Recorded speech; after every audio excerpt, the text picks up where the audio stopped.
and spoke to CBS Mornings. In Philadelphia, 18 out of 22 air traffic controllers didn't show up in a morning. And it's like things now has to end. And I think enough people collectively agreed we would find 8 people.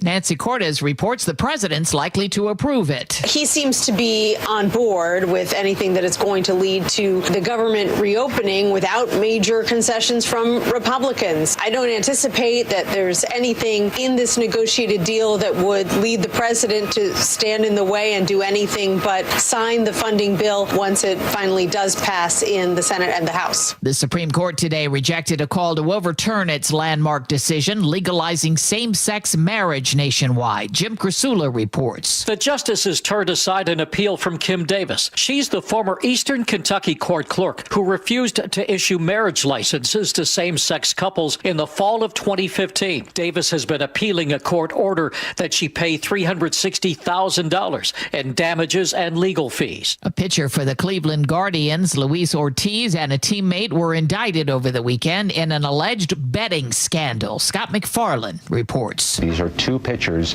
who were accused of tanking certain pitches in a scheme with gamblers so the gamblers could bet against them, make money, and kick some of it back to the players. New data from Adobe finds consumers spent nearly $90 billion shopping online last month. That's up 8% from last year. The company's Vivek Pandya says it may be an indication Americans are spending a longer amount of time on holiday buying because they're searching for bargains. You really have consumers taking advantage of some of these early deals entering into October, and that's really showing that consumers are trying to manage their budgets. Adobe expects holiday sales to grow by 5% this year. One of the world's richest men is about to give away much of his fortune. Outgoing Berkshire Hathaway CEO Warren Buffett says he'll accelerate plans to give away his $149 billion in stock to his children's foundations. He says he's keeping a significant amount of A shares until shareholders feel totally comfortable with his successor. Buffett is 95. He says it's time for a younger CEO, though he'll stay on as chairman. 63-year-old Greg Abel takes over with the new year.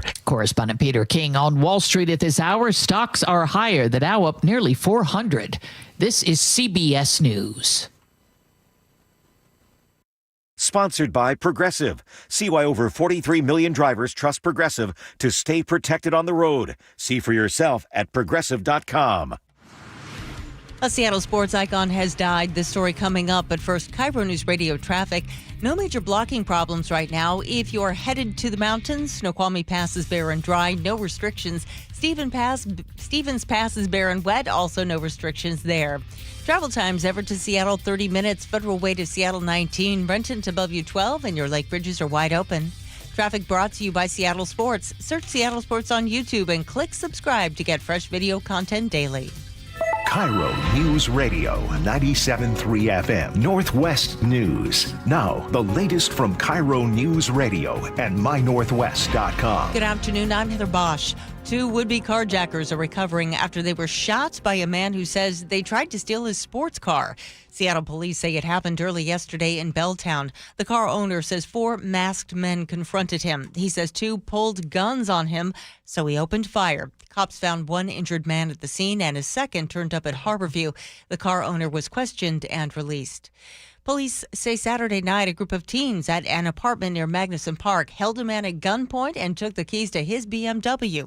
Officers used the car's tracking system to find them, a witness telling KIRO 7 TV. A couple minutes would hear one of the cops making an announcement for someone to get out of their vehicle and get on the ground. 2 of the 4 suspects made a run for it. Cops arrested a 15-year-old girl and a 17-year-old boy. Seattle police responding to calls about a man armed with a knife at a North Seattle group home Saturday found a victim who died at the scene. Detective Eric Munoz telling journalist Steve Hickey. After the initial assault or the stabbing, he retreated into that house and he barricaded himself in the upper level of that house. After an hours-long standoff, the suspect was arrested. Seattle icon and Basketball Hall of Famer Lenny Wilkens has died. Wilkens led the Seattle Supersonics to their 1979 NBA championship title. He spoke about that to KIRO 7 TV. And I would tell our guys, Gus and Fred and Dennis, if JJ gets the ball, take off. Yeah.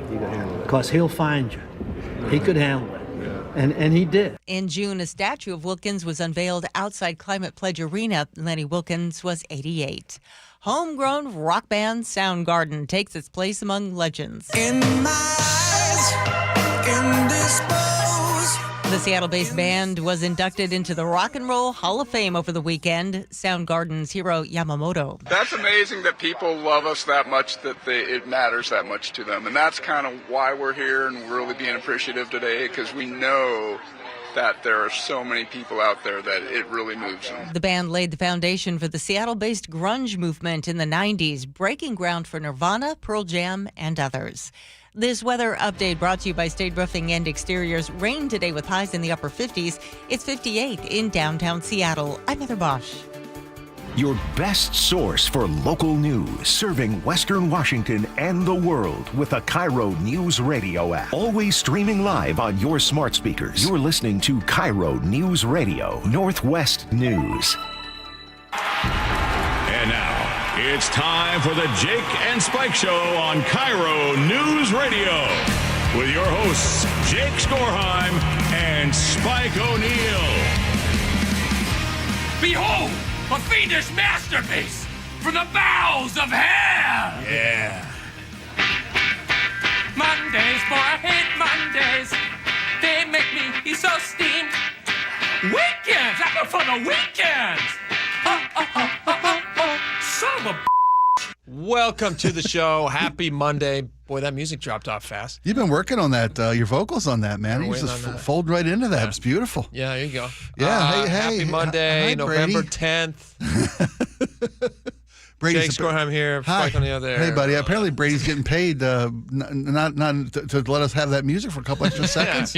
We're saving money. Is there a licensing agreement we have to abide by? There we are. Look at that. Note. If you need an extra 37 cents, just let me know, buddy. Yeah. I'll cover this. Yeah, Spike will got it. I got that kind of cash. Yeah, money. I'm not fat pockets. Silence. Isn't it funny how something so stupid like that can throw you off? A little bit. Not to say that we get thrown off. We practice this for hours all right, before we come speaking of on. thrown off, can I just something happened to me this morning. It was Not what? ridiculous. All right, we can cut it off now, Brady. He plays with the whole segment. He overcorrects. This is how bored up passive aggressive can get their spiteful natures out. I hold all the power. Yeah, you do. All right, so what threw you off, man? We'll get into first things first in a second. Yeah. We got a lot of stuff. Shutdown's over, maybe. We got mayor still counting votes. Ish. God, these people. Right? We'll talk about that in a second. Could get really, really close. Probably will get really close. We'll get into what the finer details of what happens, when a recount happens, all these things. Yeah. All right. So this morning I have a doctor appointment for my son's. It was not a surprise, something we had to do and it was scheduled. So I take him, and on the way out, these iPhones all look alike, and I accidentally grabbed my wife's iPhone. And I put it in my pocket. I was actually doing it to be kind because she left it. I noticed I was in the brushing my teeth, getting ready to go, and she has left her phone on the dresser in our bedroom. I'm like, oh, you know what I'm going to do? I'm going to put it in my pocket. I'm going to carry it out to her in the living room, kitchen area. Kind gesture, yeah. Because I'm such a gentleman. She's just going to fall in love with me all over again. And it's the little things, isn't it? The little things. So I put it in my pocket, and then we're rushing around. We, my son and I jump in the car and we leave. And then as we're driving, I remember something that I needed, and so I'm like, oh hey. So I send her a quick text, voice to text. I'm not texting on my phone. Sure. In my car, because I have my phone with me, and then I hear this little ding in my pocket, and I don't even think about it, like an idiot. I just went, oh, that must have been in the music, and so so she doesn't respond, and I feel the need to press her again, and so I send another message, and this time I hear the ding again. I go, oh no, and I feel my pocket, and I've got her phone. So I'm like, all right, people went without cell phones for all of eternity or all of the past, and so she can go without it for 35, 40 minutes while we're at this doctor appointment, which she was fine. I trusted that she was going to be fine, and so we get to the appointment, and I'm sitting there, and she decides to do the Find My iPhone thing. I don't even know how you do that. I do. I've got kids that have phones, so I know exactly what she did. Yeah, but she didn't have her phone. So how did she do it? From a laptop. Oh, it's smart. Okay, I didn't think about that. Yeah. Anyway, so she starts finding my iPhone, and so the phone, who thinks it's being stolen, it's like You get the ping. Yeah, the sonar ping for like a submarine. very loud, and right. it won't stop, and I don't know how to shut it off. And so I'm sitting there, we're getting this information that we've been trying to wait to get this information. Everything's fine, by the way. And the doctor's talking, and the thing won't shut off. And I'm just holding it. I'm like, I'm really sorry. And I'm trying to cover up the bottom with my hand. Sure. And I'm like, we can stick it out of the room. She's like, no, it's not a big deal. And the whole time, and it ends up, and everything's fine. She got her phone back, and it's fine. But just super annoying. Yeah. It's like, here's a question.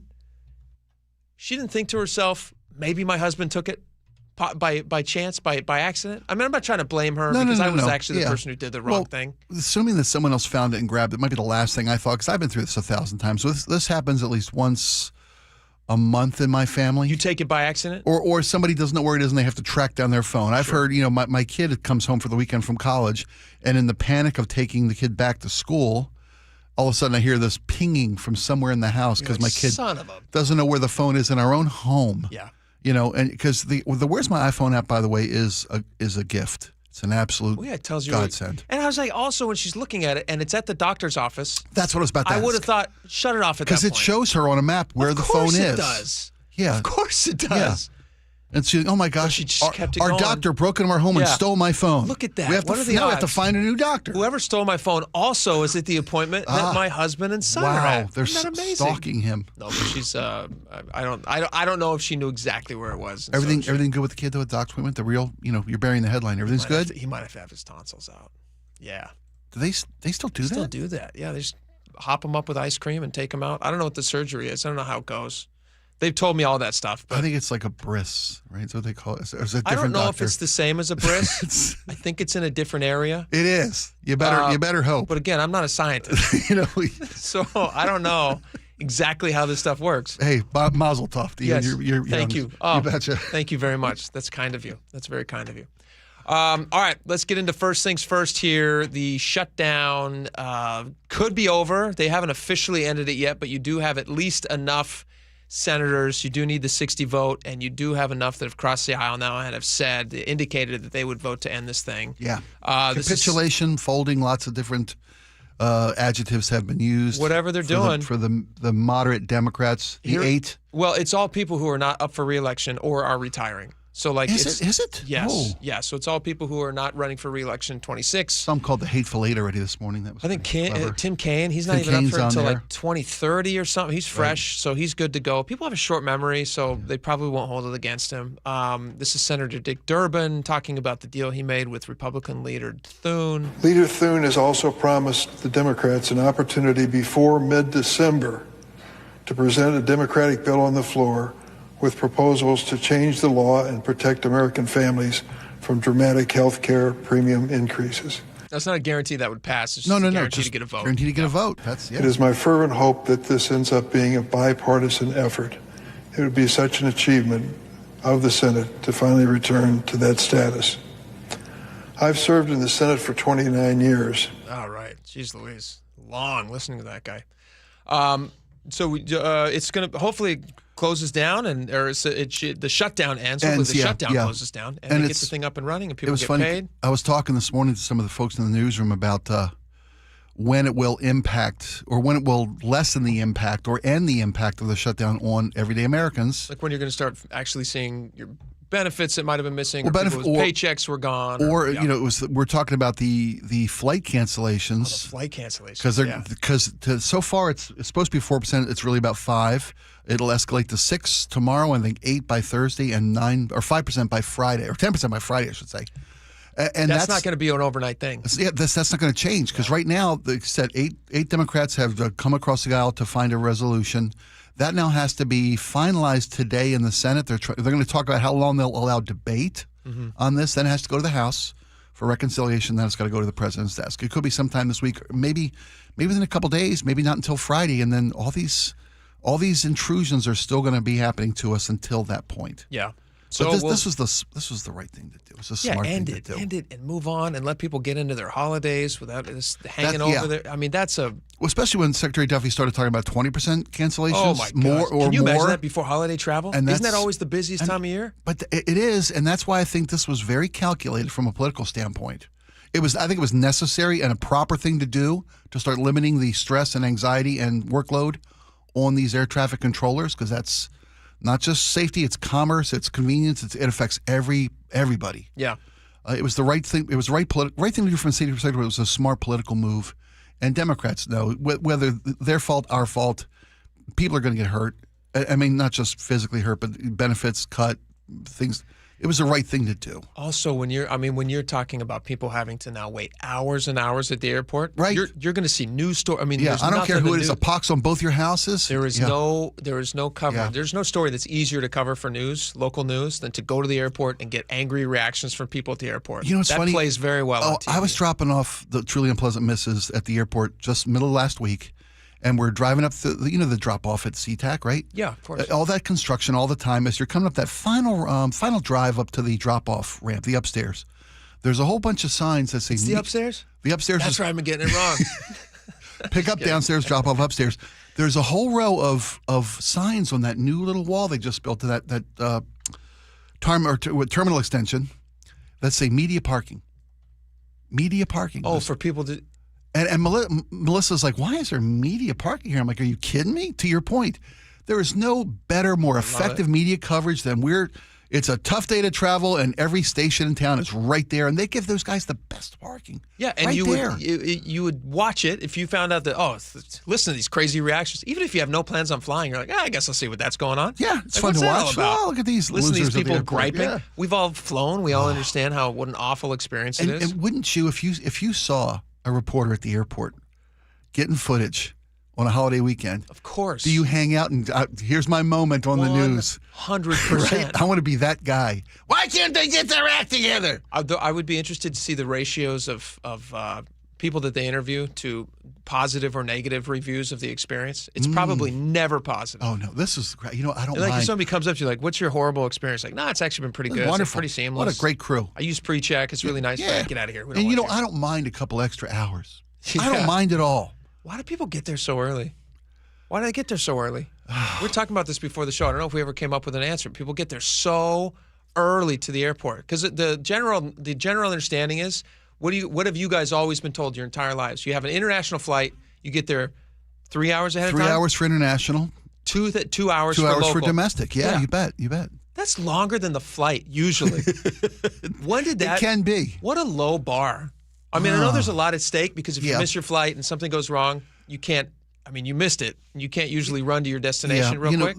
There was a point in our history after 9/11, and when we had heightened airport security, when everything slowed down. Yeah. When it became clearing security took longer than getting to the airport, right? What was it like Because I was very young pre 9/11. I don't have a lot of recollection other than what I've seen in movies where you could just walk right to the gate. I remember picking my grandparents up at the airport. We used to drop our kid off when our oldest was flying solo. And we would take the kid right to the gate and wait for him and wave, and they'd walk down, go visit family in another state. Like sometimes they didn't even let you on the plane. Like, you want to look around a plane? I don't remember. But yeah, I never took a shoe off. I carried bottles of water with me. It didn't matter. Yeah. What kind of gun is that? That's nice. That's it was an heirloom, inherited from my grandfather. Say hi to the pilot. pilot. It's a blunderbuss. Yeah, whatever. It used to be a lot different. I mean, I think that was what the additional stress on travelers and the additional pressure on TSA to make sure we were safe. I think that's what expanded the time frames. But I mean, my wife is, if you're not 2 hours early, we're late. I mean, that's hard cut. It feels wrong to me. Like how often when you fly, how quick are you through the gate? You're usually within there probably 45 minutes, half hour from drop off. From yeah, about 45 minutes is probably good average. There are sometimes, especially with the holidays, you want to give yourself extra time with volume. You remember the thing about it was a year or so ago when for some unknown reason, there was something at SeaTac where the lines for security went like through the terminal, through the S's of the terminal, the gating, down the stairs, out across the tarmac into the parking garage. Mm-hmm. The line, I mean, and it was like almost 2.5 hours to get through security to your gate. That's too long. People missed a ton of flights. Was that a staffing issue? I think, right? There was. There must have been some sort of a union that was doing something. But it's nothing worse than hanging around the airport for hours before your flight. Just sitting, getting nervous, in the least comfortable chairs, worrying, bird dog and outlets to charge your phone. Yeah, right. But you're not supposed to do that because they tell you that like terrorists are coming for your phones. I don't know how, but they're like, don't use a USB. If you see a USB, don't use it. Oh, because they're trying to steal your. Well, I don't know what they're trying to do. Terrorists are trying to get my phone. I never work with a dirty USB. You wouldn't put a dirty USB in your phone? No. What if you had a wet wipe? Would you clean it? No. It's, Well, you don't know because I don't know how they're doing this. Terrorists are getting always, inside USBs and they're figuring out how to unless get information off my phone. Unless they get the wall socket, I'm okay. Right? I bring my own USBs. I bring my own charging cords. No, the wall sockets are pretty safe. Yeah, that's what I'm thinking. Yeah. I think it's just the USBs. Next thing I know, they're taking over my toaster. Why is everything taste burned? Why are they doing this? Why do they hate us? This is the worst. This is the worst. And that's why we need heightened security. That's why we do it. That's why I got to get there 3 hours ahead of time. For every flight, 3 hours. All right, can we talk about this mayoral race real quick? This is a squeaker. This is coming down to the wire. Historic. So calls for maybe the closest ever. Maybe someone said that's what people are saying, according to a former mayor, which we'll get into in just a second. But Katie Wilson has made some gains on Bruce Harrell.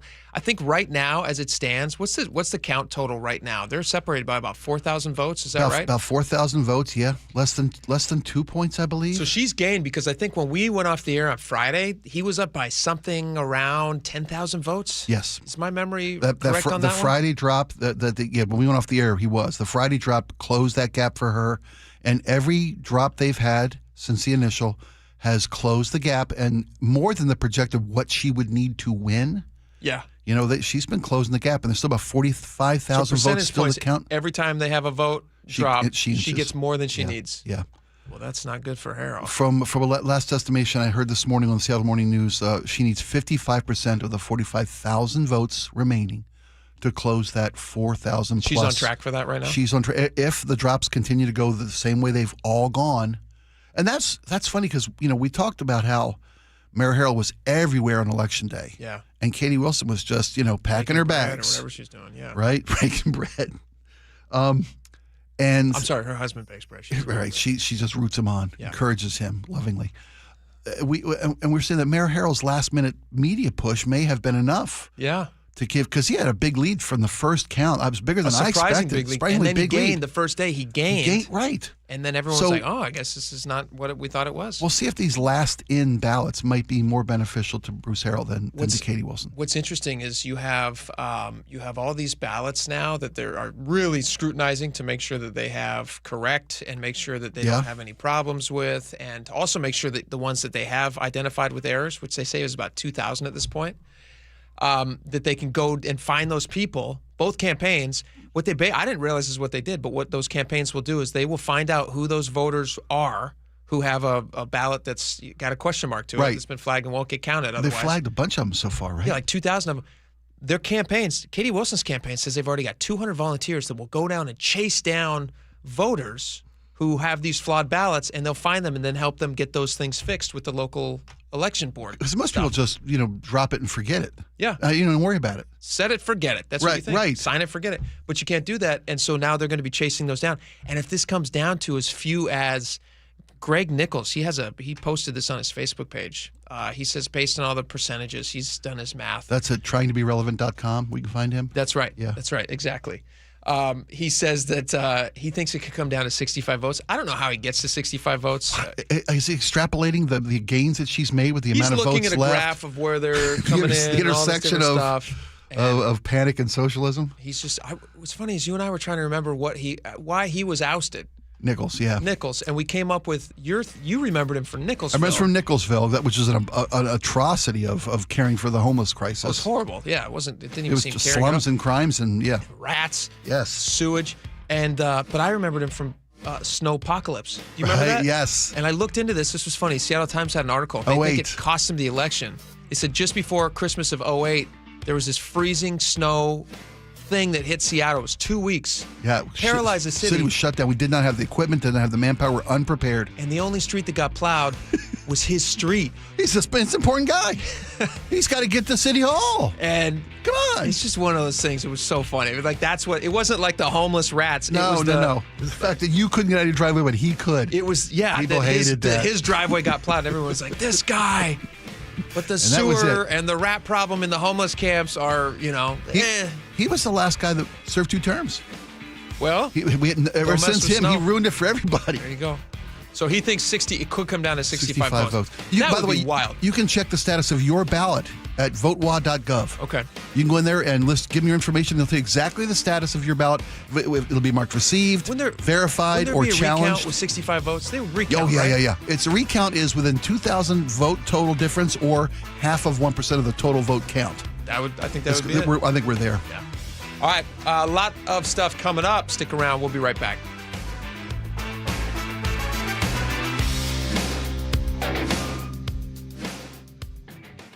This hour is brought to you by Caesars Sportsbook at Muckleshoot Casino.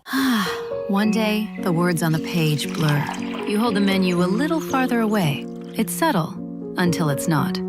At Near and Far Vision Partners, we help you see clearly, near, far, and in between. Expert surgeons, advanced technology, sharper focus for every moment. Schedule your complimentary consultation at nearandfarvision.com or call 425-900-2414. Near and Far Vision Partners in Bothell. Hey, folks, the rainy season is upon us. It's time to protect your home now. With the help of the pros at Integrity Roofing and Construction, they got years of experience in roofing and restoration. Their skilled teams deliver exceptional craftsmanship and wonderful service. I can tell you firsthand, whether it's a simple roof repair or a full renovation, give Integrity a call at 206-202-ROOF. They offer free estimates, and their customer satisfaction just speaks for itself. Check out all the wonderful reviews at integrityrc.com. Integrity Roofing and Construction, 206-202-ROOF, and online at integrityrc.com. The stock market's on fire. AI stocks are performing at all-time levels. We hope you, like many of our investors, have taken advantage of it. A famous man once said, buy low, sell high. There's also $8 trillion of cash sitting on the sidelines. Investors are either scared or they don't know where to go. Hi, I'm Scott Rireka, CEO of Legacy Group Capital in Bellevue. Legacy Group Capital develops local real estate, lends money, and shares profit with our investors. We've been doing it for 19 years, averaging double-digit returns with zero investor losses. Diversify with Legacy Group Capital and invest in our family of funds. From a 3-year investment with double-digit returns to only a 90-day commitment returning 7%. We also accept IRAs. Find out why 1,300 local investors have invested over $350 million. Legacy Group Capital at LegacyG.com. This is not investment advice. Investments available to accredited investors only. Details at LegacyG.com.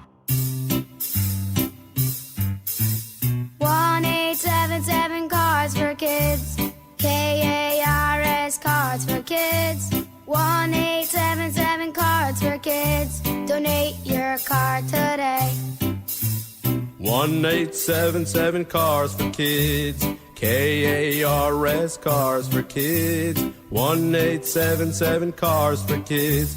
Donate your car today. Ready to get rid of that old car? Donate it to Cars for Kids. Call 1-877-CARS-FOR-KIDS to reach a friendly live agent. Donation's super easy, and your car can be picked up as soon as tomorrow. Call us now, 1-877-CARS-FOR-KIDS. That's Cars with a K to donate your car today. 1-877 Cars for Kids. Donate your car today. Did you know you can donate real estate too? Go to carsforkids.org. That's carsforkids.org. Stacey Rost here from Seattle Sports. Ladies and gentlemen, this is for you too. Stubborn fat is really hard to get rid of. And then there's all those gimmicky lasers, fat freezing methods, prescriptions. But imagine a simple solution that takes just one day and provides immediate, noticeable results. Introducing ProSculpt. ProSculpt uses air-assisted technology that's safe and gentle, yet powerful, delivering instant fat-reducing and skin-tightening results. Performed by board-certified plastic surgeons while fully awake, ProSculpt contours your body with minimal downtime. It's designed to target problem areas: waistline, face, neck, arms, thighs.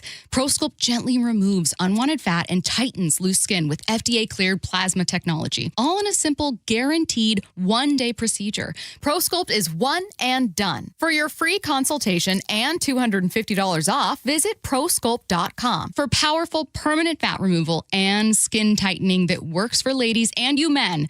It's ProSculpt.com. When you walked through your kitchen this morning, what'd you see? Did it make you happy? Hi, I'm Chad Cicchini, owner of Heritage Homecraft. Well, I want to make you happy. We'll custom build you all new cabinet doors and drawer fronts, and using our exclusive 1/4-inch solid wood refacing process, transform your existing cabinets into a beautiful new kitchen. Add a custom quartz countertop, change things up a bit, add some more cabinets, install some cool new features like soft close drawers and sliding shelves, whatever you like. We'll help you to create the new kitchen you'll be proud of. All in about a week, and all with way less mess, hassle, time, and expense than to tear out. Stop waiting. For 18 years, we've been honored to serve thousands of happy customers, and we'd love to serve you. Call today and I'll get one of our pros to come out and show you how easy and comfortable it'll be to get going on your new kitchen. Heritage Homecraft, 425-485-1600, 425-485-1600, or heritagehomecraft.com. If you use carpool or toll lanes along SR 167 without a Good-to-Go account, you'll now receive a bill in the mail. That is a change. A Good-to-Go pass saves $2 on every toll. That is not a change. Learn more at goodtogo167.com. KIRO News Radio 97.3 FM, Northwest News. Now, the latest from KIRO News Radio and mynorthwest.com. Good afternoon, I'm Heather Bosch. The Senate has voted to move ahead with a bill to reopen and fund the government. 7 Democrats and 1 independent joining Republicans. Senator Chuck Schumer, not one of them. I cannot support the Republican bill that's on the floor because it fails to do anything of substance to fix America's health care crisis. Both Washington senators, Democrats Patty Murray and Maria Cantwell, voted against it also. They say the measure does not extend credits that would keep health care premiums under the Affordable Care Act from spiking. Republicans say they'll vote on that in mid-December. Open enrollment for insurance is already underway for millions of Americans.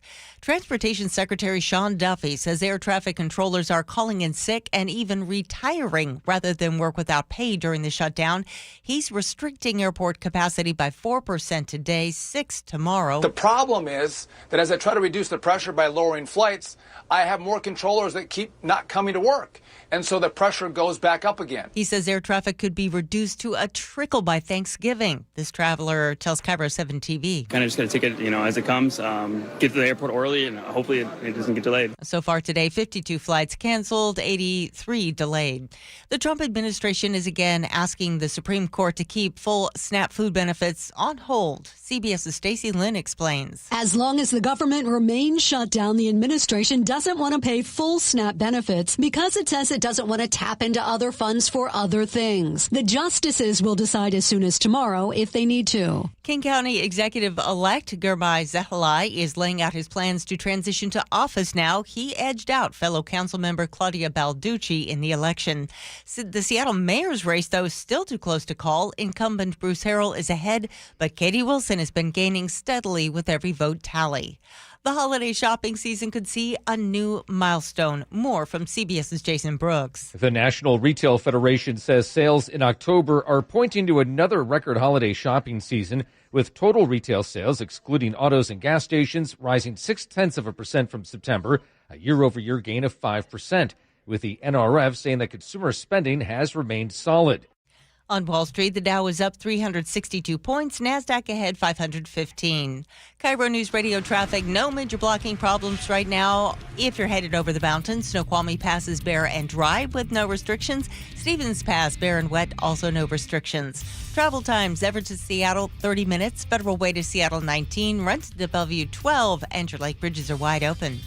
Traffic brought to you by Lake Washington Windows and Doors, offering 0% interest for 60 months and 15% off new windows and doors. Visit lakewashingtonwindows.com. This weather update brought to you by State Roofing and Exteriors. Rain today with highs in the upper 50s. It's 58 in downtown Seattle. I'm Heather Bosch. Your best source for local news. You're listening to KIRO News Radio, Northwest News.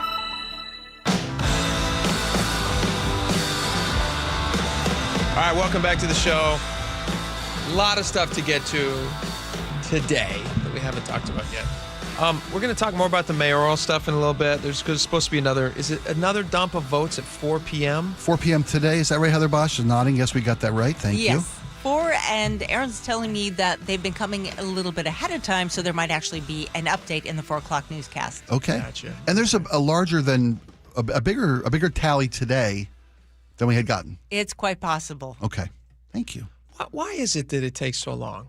I mean, I know we got the mail-in and everything, but we have so many fewer voters than other big metropolitan giants. Yeah, I mean, think about New York. 2 million votes they know the night of. That day. You're right. That day. Yeah. And we just don't care here to know who it is. I grumbled about this last week, and I was told, I had no heart. They couldn't count this weekend. Yeah. What is that? And somebody said, well, they need a weekend off. I'm like, well, there's 51 other weekends this year they could have off. How about if this weekend they count so we know who the damn mayor is? Or hire other people, like hire some weekend workers. Everybody's talking about how poor the economy is and how people need jobs. Part-time jobs, yeah. Hire them for the weekend. You tell me somebody doesn't want to go in and count some votes, be part of, election? That'd be great. I do like that they're taking their time. I mean, because they're getting it right. I guess it makes it more fun for us and gives us something to talk about. But I don't find it very useful. It's frustrating. It is frustrating. You know who it's frustrating for? It's probably Harold. Probably also frustrating for Katie Wilson's husband. Right, it's like he's just baking up a storm. What else does he have to do? Know, do I invest in new cookie sheets? Do I wait and use the mayoral cookie sheets? Jacob, do you know why we keep making jokes about his baking? No, I do not. Oh, okay. For the audience who doesn't, I just assume Jacob is like our audience and knows very little. That's a reach. That was a joke. Listen to this show? No, our audience knows, which is why I'm telling you.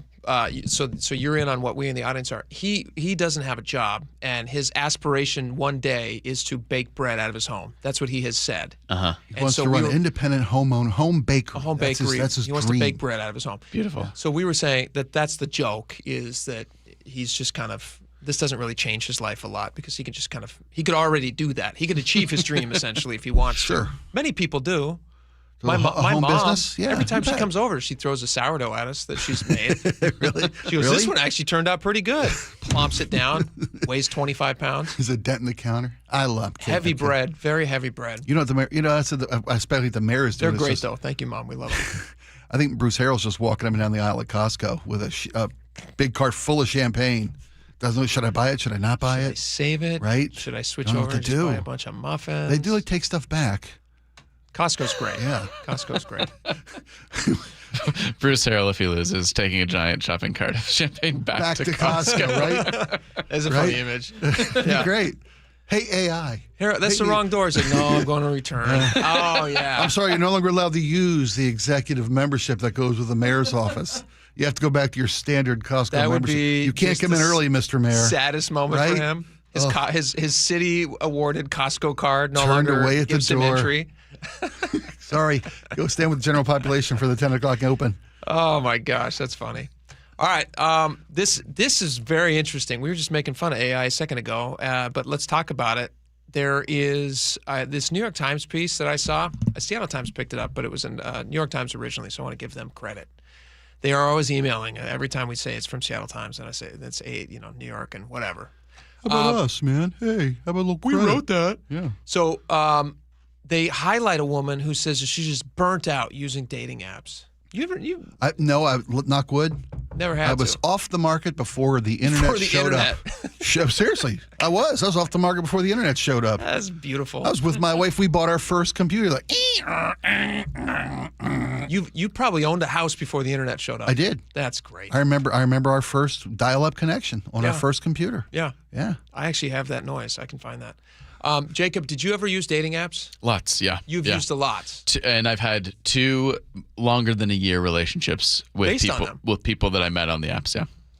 And the general understanding of these apps is that you go on there, you post a picture of yourself and whatever you want to share of yourself. Yep. And then you can swipe one way or the other based on how attractive you find the person in the picture. Sure. Yeah. How attractive you find their profile, whether that's based on the words or the images. Yeah. Sure. It's a lot of people mostly basing it based on the images. Yeah. Honest. How often are you giving somebody who you wouldn't otherwise be attracted to initially? Mm-hmm. How much is that point scale climbing when you read that they also love something that you love? You're like, I'll add a few points to that.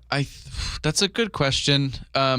Yeah, which direction did it usually go? I think if it's a borderline, like, I could maybe find myself attracted to this person, and then you learn something in their bio that's like, that's actually really intriguing to me. Yeah, maybe that swings it, or the opposite, right? I was going to say, have you read some that really takes down their score? That person's really attractive, but especially thick books. You only need one to hold your TV straight. I read good. What? Forget it. Right? Yeah. And other stuff. Just a yakety yak talking all the time. So apparently people are getting really burnt out on this, and they're not liking on dating apps. On dating apps, I've heard that from people Because who are in that mix, in that they're world. not finding it to be meaningful connections with people. For all the things that we were just making fun of, they're actually finding that they're just, if you're only basing things on people you might find attractive, maybe you're not getting matched up with as many people as you want to. And the way it works, I obviously my wife and I met once the internet was already up in full swing, but I never had to use a dating app. We did it the old-fashioned way. We met in person. And so it just was never something I had to use.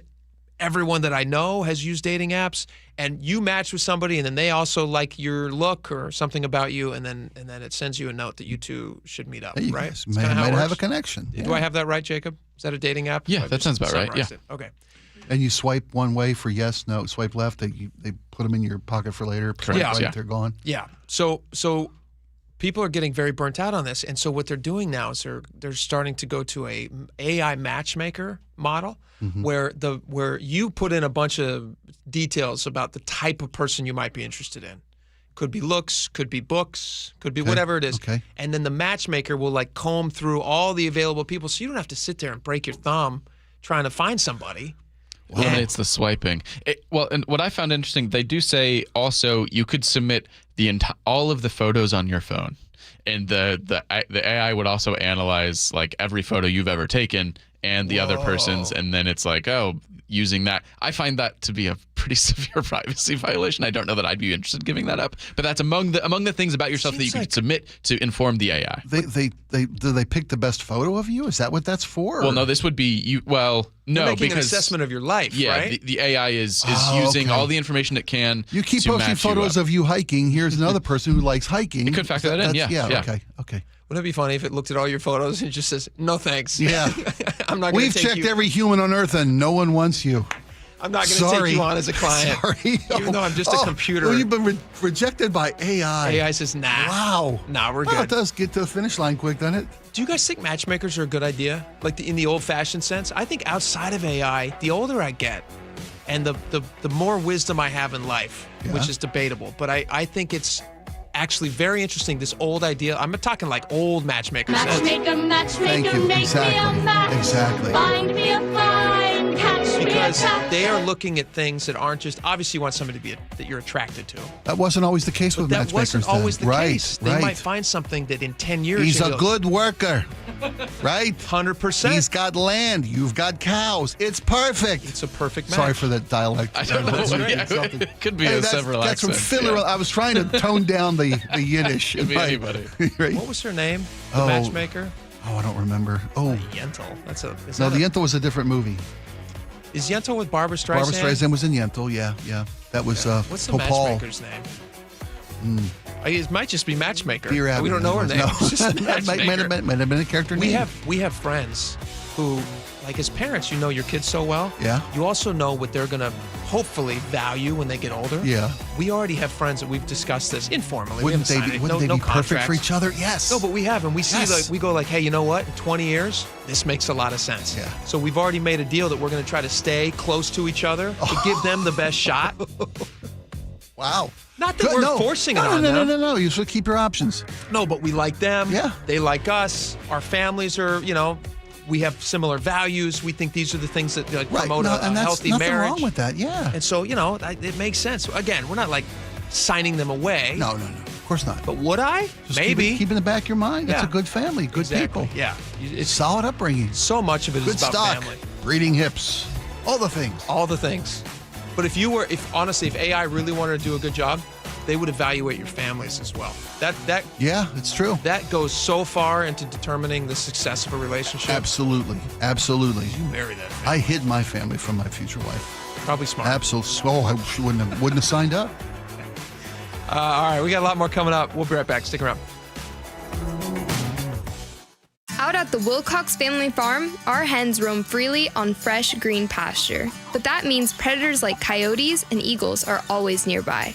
That's where our team of Great Pyrenees help out. These gentle giants were born to protect, and they become a part of our family. Raised alongside the chickens from puppyhood. Our hens are raised humanely, our practices are organic, and our promise is simple. Fresh eggs straight from our farm to your table. Wilcox Family Farms, locally fresh since 1909. What's your holiday tradition? It's G. Scott here. For me, it's gathering with loved ones around a meal that brings joy. For many families, that tradition feels out of reach. Next time you shop at Safeway, please donate to Nourishing Neighbors. Your gift provides groceries to families across Washington, giving them access to nutritious food and the dignity to shop like the rest of us and choose what's meaningful for their holiday table. Visit nourishingneighbors.com and donate at your Safeway checkout. That's nourishingneighbors.com. This is the story of the one. As a maintenance supervisor at a manufacturing facility, he knows keeping the line up and running is a top priority. That's why he chooses Grainger. Because when a drive belt gets damaged, Grainger makes it easy to find the exact specs for the replacement product he needs. And next day delivery helps ensure he'll have everything in place and running like clockwork. Call 1-800-GRAINGER, click Grainger.com, or just stop by. Grainger, for the ones who get it done. Ready to order? Yes. We're earning unlimited 3% cash back on dining and entertainment with the Capital One Saver Card. So let's just get one of everything. Everything? Fire everything. The Capital One Saver Card is at table 27 and they're earning unlimited 3% cash back. Yes, Chef! This is so nice. Had a feeling you'd want 3% cash back on dessert. Ooh, tiramisu. Earn unlimited 3% cash back on dining and entertainment with the Capital One Saver Card. Capital One, what's in your wallet? Terms apply. See CapitalOne.com for details. Thank you, Dr. Wagner. I have a really bad left hip. In fact, this other doctor's like, well, you're going to have to get a hip replacement. I was like, oh, my God. He goes, how old are you? I told him, well, you're going to have to wait a couple of years because we don't want you to wear the hip out. We want you and the hip to both go to heaven together. I was like, well, in the meantime, well, try stretching, aspirin. I was like, I'm not doing that. I'm in pain. I can't sleep. I could barely walk. I'd get off a plane and I'm like struggling to even make it down the ramp. I go to see Dr. Wagner. He explains to me how the stem cell procedure works. It's 90 minutes, and I'm telling you right now, I love it. So rather than surgery, make an appointment to see Dr. Wagner. It could be the game changer for you, like it's been for a whole bunch of other people as well. So whether it's your hip or your wrist or your shoulder, your knee, check out Dr. Mark Wagner. I'm telling you right now, stem cell procedure could be the answer for you, as it's been for me. You want to find out more? drmarkwagnermd.com. That's drmarkwagnermd.com. Hey there, Dawn Riling with Olympic Hot Tub. When the weather outside is frightful, a hot tub or sauna is so delightful. Heat up the season and gift yourself year-round wellness from Olympic. A soak in a saltwater hot spring spa is pure bliss, the perfect escape at the end of the day. Or warm body and soul in a Tilo sauna, your ideal retreat. Heck, you deserve both. Our Heat Up the Season savings end November 23rd. Learn more at olympichottub.com. Better you, better life. Guys, want long-term health you can count on? It starts with knowing your numbers. Right now, Revive Men's Health Washington is offering a comprehensive wellness panel, a $400 value for just $99. It checks your testosterone, blood sugar, cholesterol, kidney, liver, thyroid, and heart health. Take control of your health today and stay strong for the long haul. Offer ends November 30th. Call 206-529-1111. That's 206-529-1111. Or visit ReviveMen'sHealth.com today. Must medically qualify. Terms apply. Contact us for full offer details. For seniors, the holidays can be fun family time, but can also be a stressful time if you're struggling with bills. Our friend Steve Teitler of Best Mortgage says a reverse mortgage may be the holiday gift you're looking for. Many seniors love their home but are struggling with mortgage payments and other bills. A reverse mortgage lets you tap your home equity for tax-free cash. You can pay off your debts and maybe put some extra money in the bank for peace of mind. You've worked hard for that home equity. Now let it work for you. And best of all, you'll have no mortgage payments the rest of your life. And you always talk to a real person, not an AI robot. That's right. You'll get a no-pressure consultation directly from me or a highly experienced senior advisor. Never a sales pitch and never, ever an AI bot. Honest advice you can trust from the reverse mortgage experts, Best Mortgage, the VA loan experts, and debt consolidation specialists, too. 425-649-6000.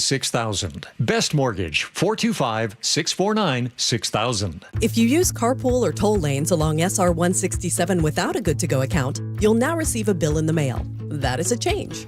A good-to-go pass saves $2 on every toll. That is not a change. Learn more at goodtogo167.com. Looking for high-quality assisted living that won't drain your life savings? At Care Partners Living, we offer compassionate care at a price that helps stretch and preserve your estate. No unnecessary luxury, just the support you need with dignity and heart. And if you ever need to convert to Medicaid, you don't have to move. With communities across Washington and Arizona, including new locations in Port Orchard, Sumner, Mercer Island, and North Creek Bothell, there's a Care Partners community near you. Care Partners Living, compassionate care and peace of mind. Visit carepartnersliving.com. All right, welcome back to the show. This is kind of a fun topic. Spike and I purposefully didn't do a lot of research into this next topic because we thought it'd be fun just to react to it. Yeah. With everybody. Fell right into my usual show prep schedule. It's exactly the way you like to do it. Not doing homework. I like to be authentic. I like to keep it 100, as the kids say, you know? He's all just reaction. Just reaction. Boom, Mr. People Reaction. Call me very reactionary. Yeah. I think they mean it as a compliment. Jacob, what's the topic here? It's just movies, right? This is like, because Spike and I both love movies. Yes. And so Bill Which is Simmons. so unique. Most people don't like movies. I can't believe they've caught on with no one else going but us. Weird. This is his name is Bill Simmons from an outlet called The Ringer. They mostly cover sports, but he's also a bit of a movie buff.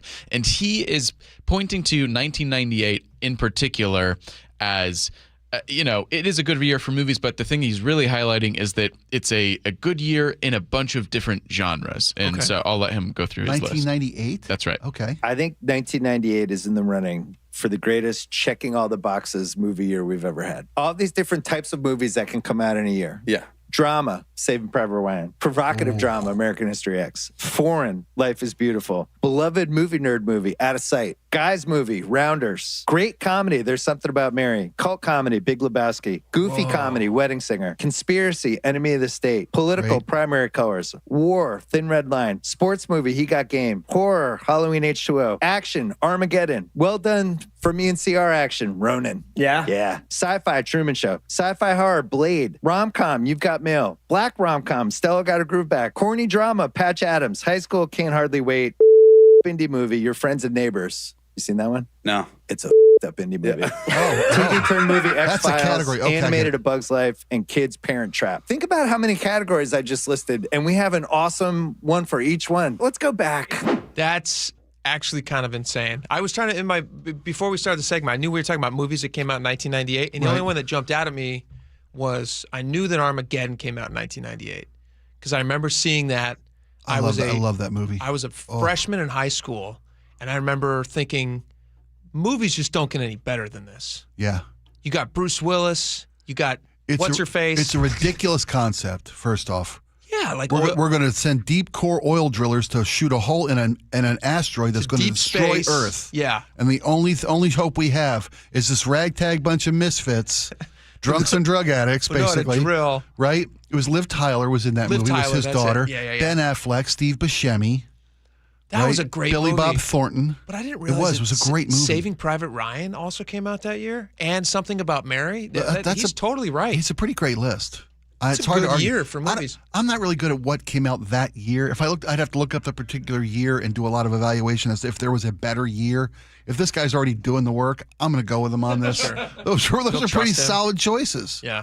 Did you remember? You're a little younger, Jacob. So some of these movies probably weren't on your radar in '98. In '98, no, I would have been 5. Okay. Yeah. Probably shouldn't go see Saving Private Ryan at 5. That really. Right. That first 20 minutes. We'll never touch Army Men again. Yeah, Truman Show, Big Lebowski, both coming out. Truman Show. Yeah, just a wild to look back. I mean, I think you'll always, just because of the ages that we are, like looking back that amount of time is always going to be like, oh wow, you're going to feel a different way about those movies as you are the movies that came out yesterday or whatever it is. But yeah, I don't know. It does. And Jake, I imagine you could speak to this. It seems to indicate something about the industry that movies don't come out. They're more narrow in the types of movies that we'll put out because they're so much beholden to make money. It is interesting because you do have all these where places that movies can be seen now. Back in the day, all you could do was watch a movie in the movie theater. And they choreographed releases to accommodate that. There were only so many screens in America, so many big movie weekends come out the course of the year, and you had to plan your release dates to not compete with Saving Private Ryan or whatever else it was. And I guarantee you, most of these movies, if you were to go back and look at their release dates, they would be around those bigger release moments. Right. Like there'd be a summer release, which is Armageddon for Memorial sure. Day, Labor Day, Christmas, Christmas Thanksgiving. releases. Right. But man, it does feel like so many big, great movies were being made back then. Yeah.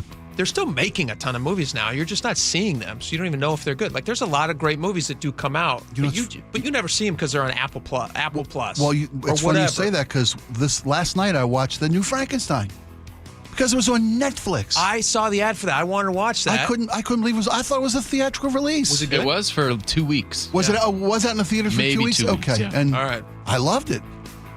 Can we talk later about Wild Wild Country? We asked you to watch it. Yes, we will. Yes, we will. Yes. Assignment. I got into it. I finished half my homework. All right. We got Mike Lefko coming up. We're going to talk some sports. Seahawks had a great weekend. We'll chat about it. Stick around. We'll be right back.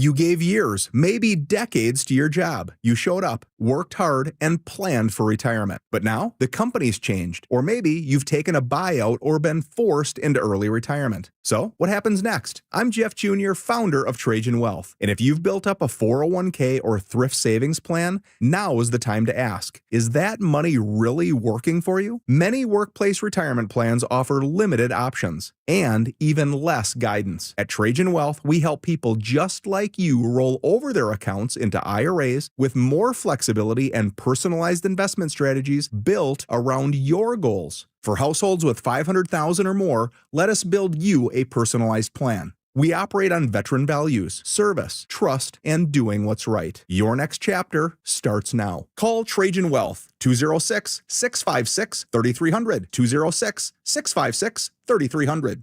Advisory services offered through Trajan Wealth, LLC, an SEC-registered investment advisor. We just want to have enough money for retirement. And travel to visit our grandchildren. I understand. That's why at Fisher Investments, we start by getting to know each other, so I can learn about your family, lifestyle, goals and needs, allowing us to tailor your portfolio. What about commission-based products? We don't sell those. We're a fiduciary, obligated to act in your best interest. So how do your management fees work? We have a simple management fee based on the value of your portfolio, so we do better when you do better. We appreciate that kind of transparency. We also check in with you regularly to keep you up to date on the markets and your portfolio. Well, what other services do you offer? As a client, you have access to resources on investing, financial planning, estate planning, Social Security, Medicare, and more. Wow, sounds like Fisher Investments has everything we need. At Fisher Investments, we're clearly different. Learn more at fisherinvestments.com. Investing in securities involves the risk of loss. Fall rains can expose hidden roof problems, and once water gets in, the damage only gets worse. Is your roof ready for the season? Hi, Justin Shirley, CEO of State Roofing and Exteriors. At State Roofing and Exteriors, we repair and replace roofs with a quality you've trusted for decades. And yes, we also provide siding, windows, decks, and gutters to keep your entire home protected. Call 866-ROOF-ROOF or visit stateroofing.com today to schedule a free estimate. State Roofing and Exteriors, held to a higher standard since 1968. She and Ursula agreed to disagree. This is happening until we do a better job at addressing affordable housing. We're spending more money on homelessness, and yet it does keep getting worse. Weekday mornings at 11:06 on KIRO News Radio. When you walked through your kitchen this morning, what'd you see? Did it make you happy? Hi, I'm Chad Cicchini, owner of Heritage Homecraft. Well, I want to make you happy. We'll custom build you all new cabinet doors and drawer fronts, and using our exclusive 1/4-inch solid wood refacing process, transform your existing cabinets into a beautiful new kitchen. Add a custom quartz countertop, change things up a bit, add some more cabinets, install some cool new features like soft close drawers and sliding shelves, whatever you like. We'll help you to create the new kitchen you'll be proud of. All in about a week, and all with way less mess, hassle, time, and expense than to tear out. Stop waiting. For 18 years, we've been honored to serve thousands of happy customers, and we'd love to serve you. Call today and I'll get one of our pros to come out and show you how easy and comfortable it'll be to get going on your new kitchen. Heritage Homecraft, 425-485-1600, 425-485-1600, or heritagehomecraft.com. Time is running out to save 20% during the Bob's Heating preseason furnace sale. Now through the end of the month, save big on home comfort systems, generators, water heaters, and more. Plus, take advantage of 12-month interest-free financing and get your home winter ready before the chilly season starts. Trust the team voted best in the Pacific Northwest to be your dedicated home comfort company. Call Bob's today. Bob's Heating and Air Conditioning. Call Bob. Brought to you by Progressive Insurance. Not only does Progressive let you bundle your insurance, they also give you round-the-clock protection. Get a quote today at Progressive.com. KIRO FM and HD1, Tacoma, Seattle. This is CBS News on the Hour, sponsored by O'Reilly Auto Parts. I'm Cammie McCormick, and into the government shutdown can't come soon enough for travelers at the nation's airports. This woman at Newark. It was just mass chaos, sitting in chairs for like 13 hours, tired, no food, just feeling a little bit lost. President Trump told air traffic controllers today to get back to work, and he offered some incentive, as Stacey Lynn reports. The president posted a stern message to air traffic controllers who have taken time off during the shutdown, saying they must return to work now or their paychecks would be substantially docked. If they left, they would be replaced quickly and won't receive severance. And the president says those who have remained on the job will get a $10,000 bonus. The Trump administration is again asking the Supreme Court to keep food aid payments on hold. 42 million Americans use those payments to buy food. Jim Krasula reports. Holly Johnson and her husband felt a need to help those in central Iowa whose SNAP benefits have been suspended because of the federal government shutdown. They've set up an emergency food pantry on the front porch of their home in Waukee, Iowa. No questions asked.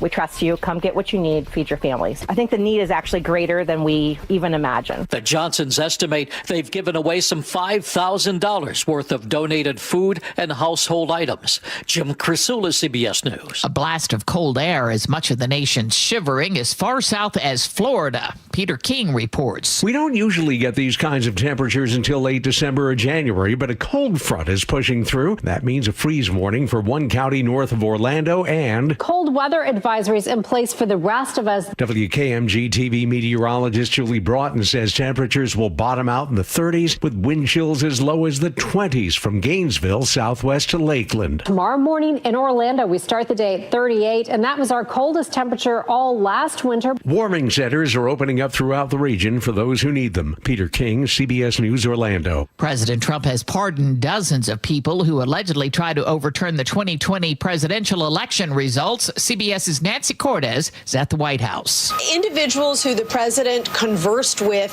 about how he could fight back against the 2020 election outcome, whether that was creating alternative slates of electors or placing pressure on various state officials to overturn the outcome or change the outcome in their states. Presidents cannot pardon people charged with state crimes, and at least 5 states have filed charges. On Wall Street at the closing bell, stocks finished higher, the Dow up almost 400. This is CBS News.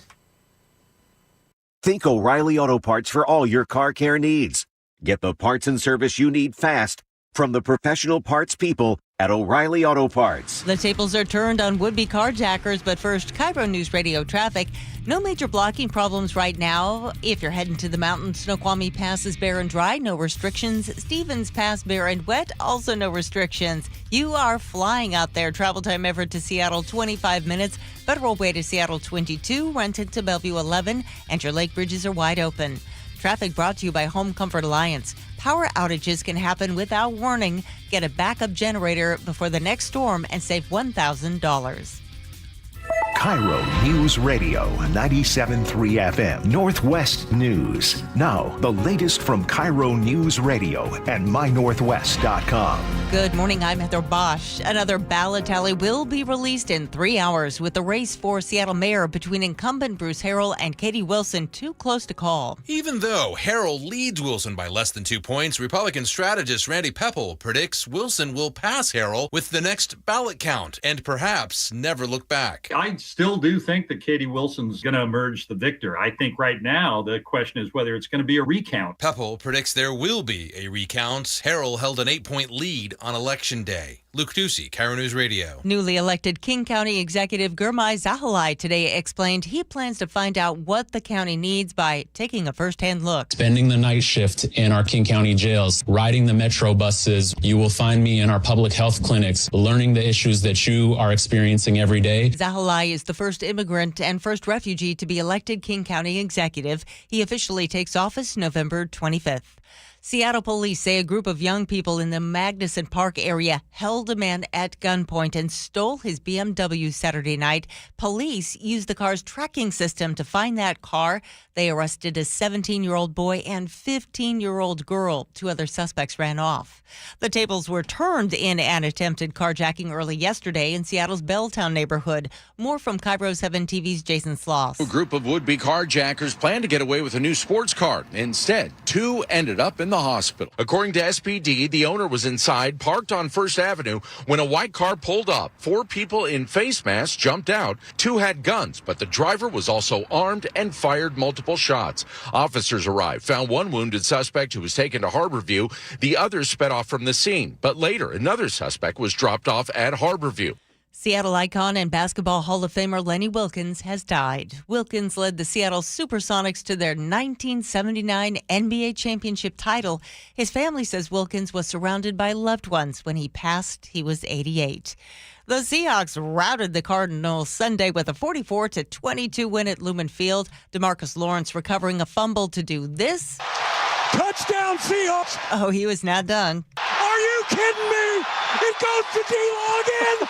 Another touchdown!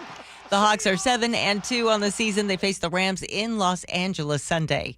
This weather update brought to you by State Roofing and Exteriors. Rain today with highs in the upper 50s. It's 59 in downtown Seattle. I'm Heather Bosch.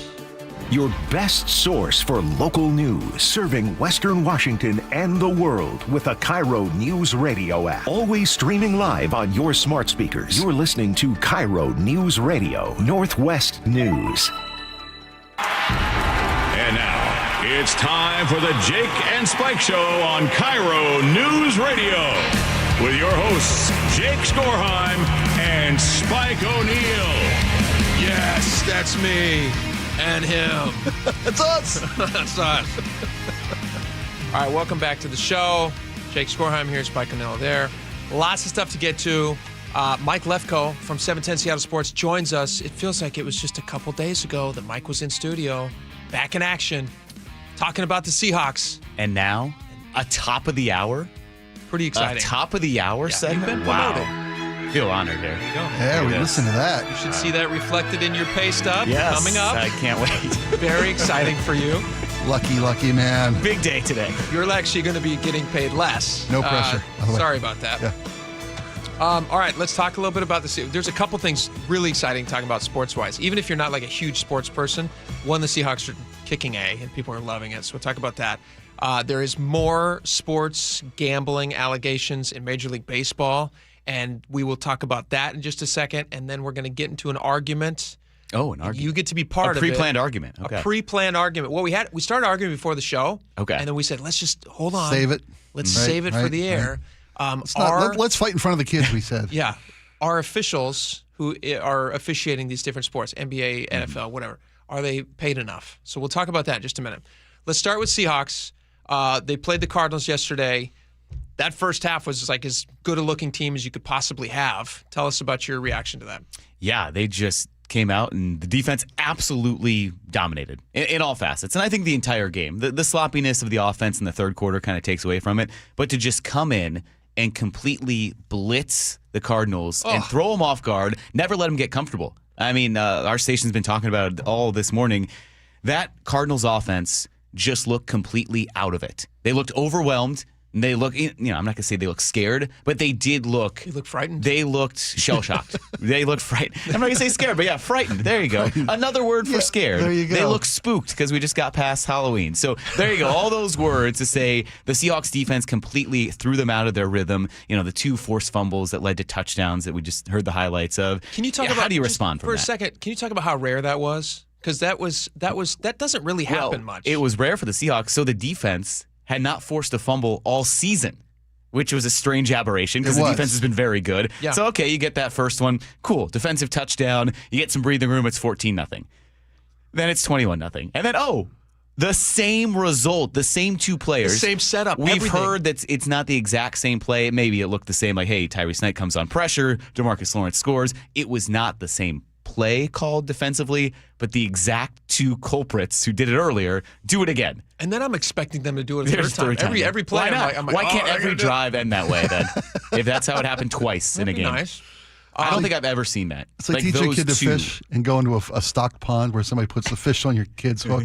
Yeah. Then you can never take your kid fishing again. No, that's right. If you took a kid, hey, this is easy. If you took a kid to their first Seahawk game yesterday, you've ruined them for life. No game will ever be good enough again. Let me ask you guys a question though. It felt like the first half Seahawks were they looked like nobody in the NFL could beat them. And then the second half comes around and they started having some issues. I mean, it wasn't quite as exciting as the first half. And I thought to myself, is this a team that gets bored when they're too far ahead? Like there was nothing really on the line at that point. Loss of focus, maybe? I don't even know if it's loss of focus as much as like the game was over, basically. There was Okay. no hunger there to annihilate anybody else. Well, don't you think that's natural? Just anything you do. Take your foot off the gas a little If bit. something gets comfortable and you get into a routine, subconsciously, aren't you going to just dial it back a little bit? Sure. When you're up 35-0 and everything you've done has worked correctly, you can't. It's natural. You're not going to match the intensity of the first few drives. Yeah, and you're going to that's okay. protect yourself too, right? Like you're not going to play as hard, so you're not going to get hurt as much. The play calling maybe gets a little more conservative, and maybe you're not trying to take a bunch of deep shots. Ironically, the first fumble that led to good Cardinals field position, you're probably not calling the same plays, so you don't need to be as aggressive. Yeah. And then because of that, it leads to a turnover. And then, I chalk it up to a lack of focus. Maybe at 35-0, maybe you're trying some things now. Let's just try some things we don't know about and try and get them in game situations because it doesn't matter if they work or not. We're up 35-0. Right. Not to mention the fact that the Cardinals probably just had the worst halftime speech of their lives. I mean, can you imagine these are guys that are thinking, wait a minute, these are our careers now. And you got a coach probably said those exact words to these guys. Look, how you play in moments like this will determine your value to this team or any other team whatever your future brings. Should this not work out for us? For you? And look around the room, guys. If you guys want to fly home or have to take a bus all the way back, you better come out and play a little bit better. You better score something.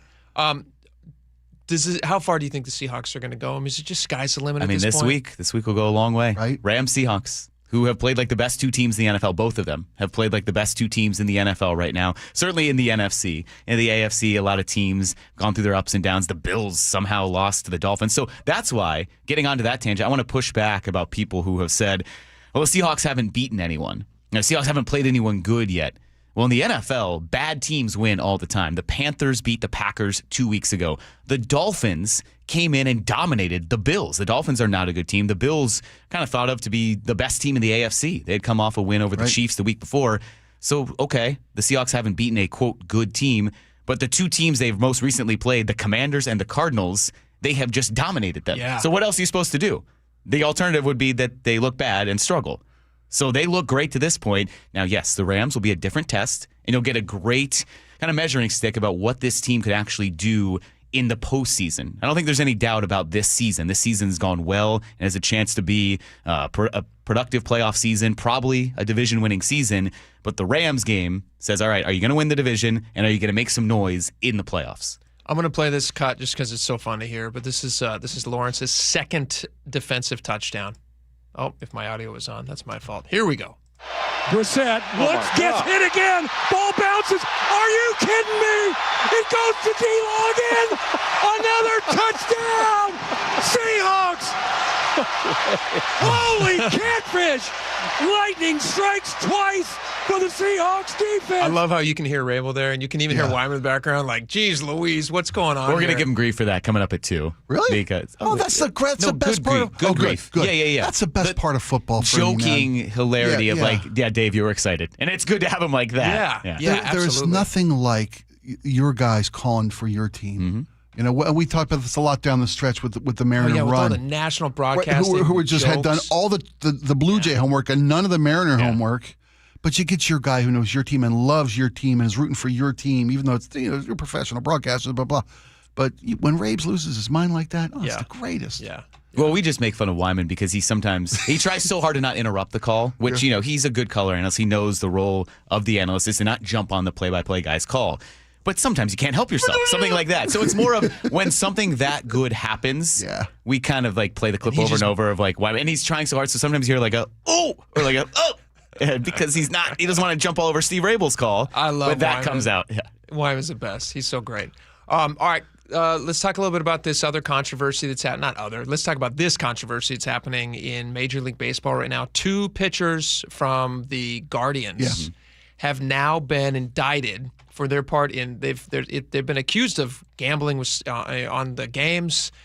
Is there pitch counts that are being purposely messed up? Are they I watched, what's crazy is you can go back and watch videos of like pitches that get away from them and you just go like, well, yeah, this guy's a professional athlete. Like, how is it possible that he threw that pitch? We also saw this during the NBA thing, which, obviously that's still an ongoing investigation, but you look at plays that they would have by, I forget what was the guy's name. Was it Rozier? Terry Rozier. Yeah.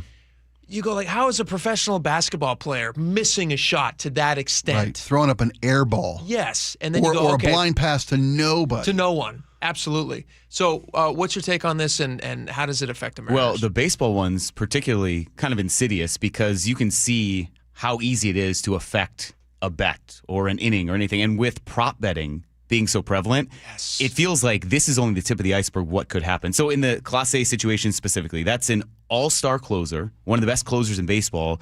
That's why it's so stunning. But the basic behind the scenes of what happened there and what they got indicted for, I mean, you can lay a bet on anything, and literally this proved it. What was happening, bettors would bet whether the first pitch of an inning would be a ball or a strike.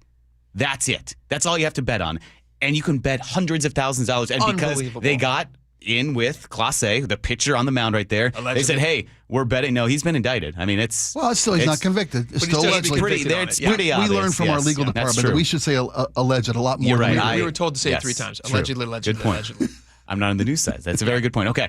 Allegedly, you can go back and look at the video like you were saying. So say the bettors, and this is what's kind of written up in all of that, the bettors would bet, okay, the first pitch of an inning will be a ball.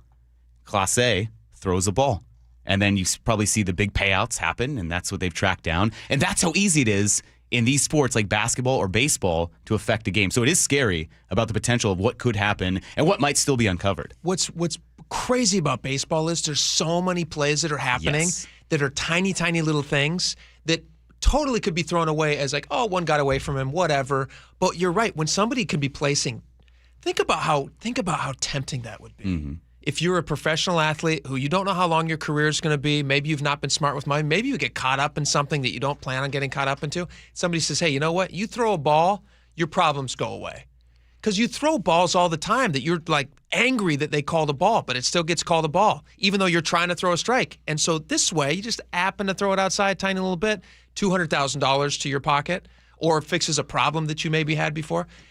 In baseball particularly, that feels like a sport where it's just going to be total fertile ground for this. Is there any way to combat this? Well, the punishments. I think, if they're found guilty, then it's a lifetime ban on top of whatever your sentence would be. And I think that's a deterrent, hopefully, for a lot of people. What might not be is some of the lower level guys, exactly what you were saying, Jake. If you're not going to be long for a professional career, and usually that's why the Class A thing is stunning. One of the guys in the indictment, he's a major player. He's an all-star. He's made millions of dollars. Yeah. Usually it is the fringe guys who are maybe hanging on for a year or two. They're not going to be in the league after that, so they try to capitalize when they can. Those are the ones who are tempted. You understand their motivation more. I would understand their motivation. I'm not going to say we should do it or encourage it, but if there's a guy that's a backup on an NBA team, or he's the 26th guy on the MLB roster and he's barely playing, he's the one that's kind of precarious to the integrity of the game. So I don't know how you crack down on all that. You might say, hey, lifetime ban, but for a guy who might only be in the league 2 years, is that really a deterrent? How about a forfeiture of every penny ever made in baseball? I don't know. How do you stop it? There's a CBA and there's stuff that you'd have to really dig into, and that would get messy in litigation. But there's really no good way to stop it, which is kind of concerning. And we were talking about this when the NBA thing broke. Let me say why we talked about this. Oh, yeah, go ahead. Because you're talking about players and all the different ways that sports betting can be impactful to the game and how players can throw the games at allegations here. Why aren't officials looked at? I saw a commentator in social media this weekend. There has been famous official. Yeah. Well, Tim they have caught officials who are cheating, but my point being, officials have as much impact, if not more, on the games. Yes. Than the players do at times. I think they're heavily scrutinized, and so those are the guys who are heavily scrutinized because more than foul discrepancy. I think, especially with gambling so prevalent now, we don't see it. It's behind the scenes. There is such an emphasis on the integrity from the officials because they can have the biggest impact on games. I can tell you with the NBA, so I used to, for the audience who doesn't know this, I was in the NBA for 4 years. No big deal. You played Whatever. What position? Well, I was on the court a lot. He was I a didn't distributor. Get a ton of He was the best distributor on that roster. I gave more waters during the game and Gatorades depending on who wanted it. I was a water boy, whatever, folks, but I was in the NBA technically. But one of my jobs was to be a pre and post game. I had to go and deliver tape. This was back in the day when you still gave tape to the referees at Key Arena when I was working for the Sonics. And you would go and give tape. And after every single game, there was an NBA official there who was not on the court, who was like a fourth official, who would watch the game. They would watch in playbacks, and they would go through calls that they said, hey, this was a percentage call that you should have made better or whatever. So I can back up what Mike is saying. They're very, very specific.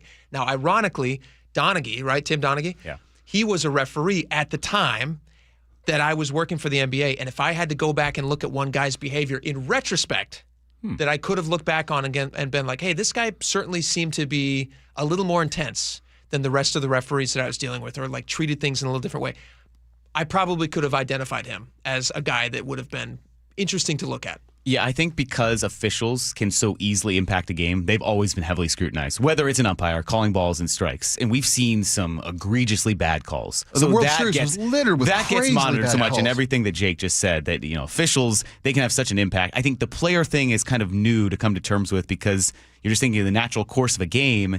All right, how much can one player do it, and what would be their motivations? Now we're seeing there are all sorts of motivations behind the scenes, and now those governing bodies have to look at them a little closer. And think about the how the NBA, not the NBA, the NFL officials. Do you remember during the official strike, and they had the backup officials? The scabs. So we had this conversation before the show, and this is the argument we're going to have very quickly. Are they paid enough? Are the officials for these different leagues paid enough so that they don't find themselves in a position where they might be? Well, I don't think pay is an issue, as we're seeing with Class A. Spike doesn't think they're paying enough. I think they're all overpaid. Let me tell you why I disagree, because you talk about guys who weren't in the league very long who can make like one or two calls that would set them up with unorganized crime or whatever it might be for $500,000. If you're a referee and you've got an opportunity to just throw one call, I mean, I think if people who are subjected to being open to that thought even. Maybe this is because they have money troubles and they're not paid enough. I think they should be paid a lot more than they are. I think it gets to the motivations of the individual, and maybe, again, if you have something behind the scenes, or if you like the thrill of it. Why do people shoplift? They shoplift not because they need to sometimes, but sometimes it's the thrill. If you have multimillionaires shoplifting. Yeah, look at the Hollywood stars who Winona Ryder, yeah. Or in the case of Chauncey Billups, he did not need to do it for the money in the NBA scandal, those poker games. Or Emmanuel Clase, the Guardians reliever, who is an all-pro, all MLB reliever. He did not need to do it for the money. He was getting paid like $7,000 per faulty pitch. Allegedly, whatever pitch was getting thrown out there. These are all allegations. Allegedly. That it wasn't a money thing because he's made multi-million dollars. He's a multi-millionaire and he's still getting paid multiple millions of dollars, and he's getting paid allegedly just like $7,000 for doing that illegal pitch, for tampering the pitch there. So I don't think it's a money thing. But now referee who makes $200K a year. Let me ask you guys, okay, I'm going to read you down a list of... You could always go down to the different money levels and say, well, all right, $200K is a nice, comfortable living, and if you're motivated to do that, you're going to do it regardless. Let me ask you... That's my opinion, yeah. I don't know if there's an easy answer. Here's the officials' pay for each sports. So NFL, the range is, or at least the average annual pay for NFL is $205,000, between $205,000 and $250,000. Is that enough? For me, sure. Yeah. For an NFL referee? Well, and if you have a comfortable living... comes to me with $1 million one But time. if you're in the pinnacle of your sport and you love doing it, and you're there and that's a lifelong dream, you're getting paid that, and you would risk jail time and never working again, I think it depends on the person. I agree with Mike. NBA players, NBA referees, they make between $150,000 and $550,000. For the upper guys, upper echelon guys. That's pretty good money. And to Mike's point, too, these guys have a jump these shot. guys are These guys are scrutinized constantly. Yeah. And they rate your performance. And that's who gets to go on to the marquee games, the postseason opportunities. NHL, 200,000 to 400,000. That's because they got to skate backwards, and that's a real skill. That's actually really tough. It's a real skill. You know what? I got enticed before I came on here to tamper with this segment. And I said, no, I have too much integrity. Really? I have too much integrity for the Jake and Spike show. What if we offer you immunity to blow the whistle? Well, yeah. We have a whistleblower Break policy that story here. wide open right now. We'll see. All right, that's What if Mike we paid you Lefko. $25? It's Mike Lefko, 710 Seattle Sports, where you can hear him. We have a lot more coming up. Mike, thanks for coming on. Yeah, man. thanks, guys. The big segment. This was fun. made We'll it. get you on again. This is fun. You're in the bigs. All right, we got a lot more coming up. Stick We're around. going Right to back. rate your performance after this and see if you move forward.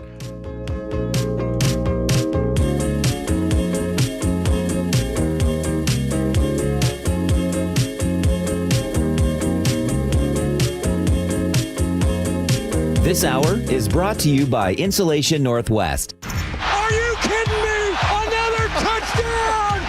Seahawks! Another dominant performance. Winners of 4 in a row. What a game! Come on now. Touchdown! Seahawks! And guess who?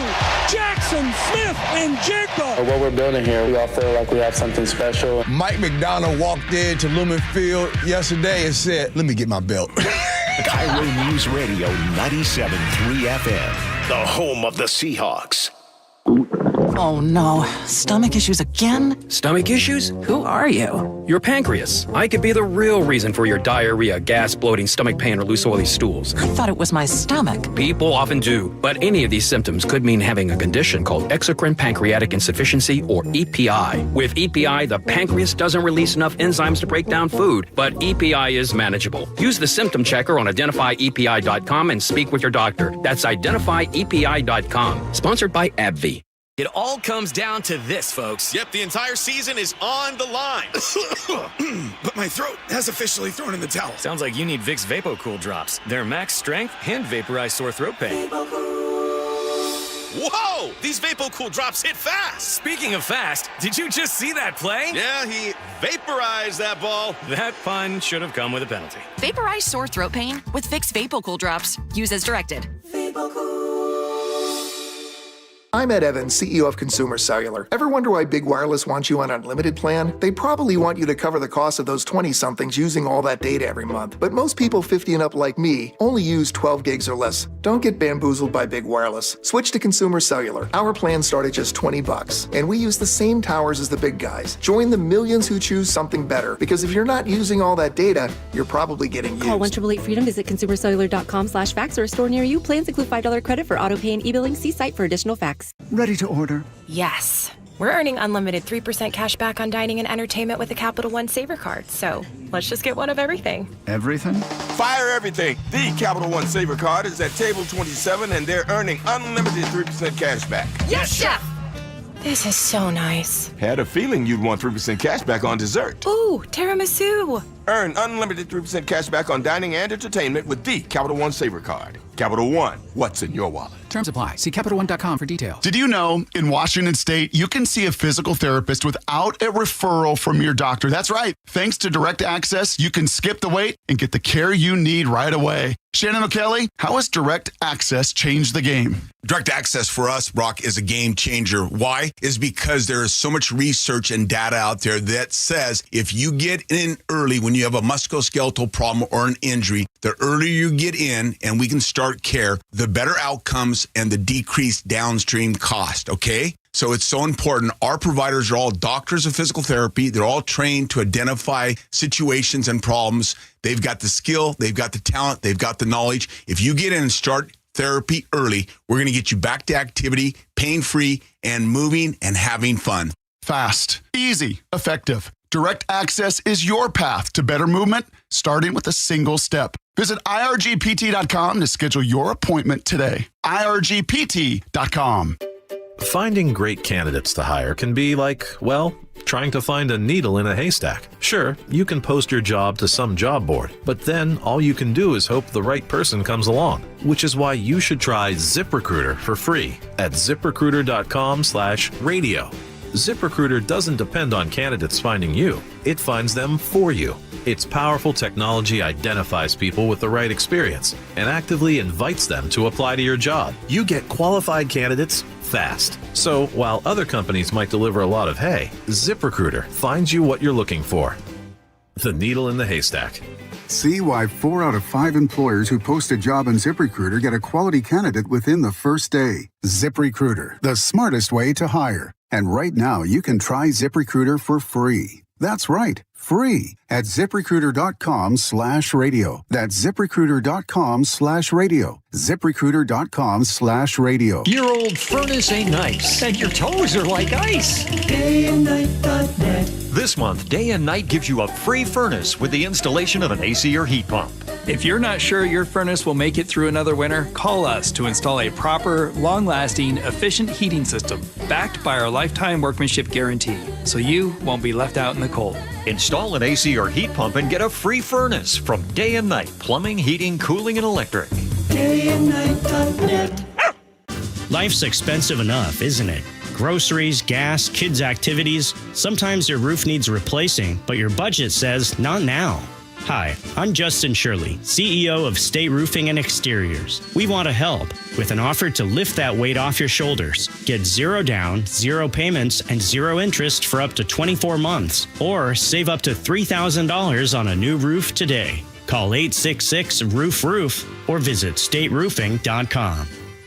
Guys, it's time to know your numbers and what they mean. And right now, Revive Men's Health is offering a $400 comprehensive wellness panel for just $99. Free if you start treatment. Offer ends November 30th. Book today at ReviveMen'sHealth.com. Must medically qualify. Terms apply. Contact us for full offer details.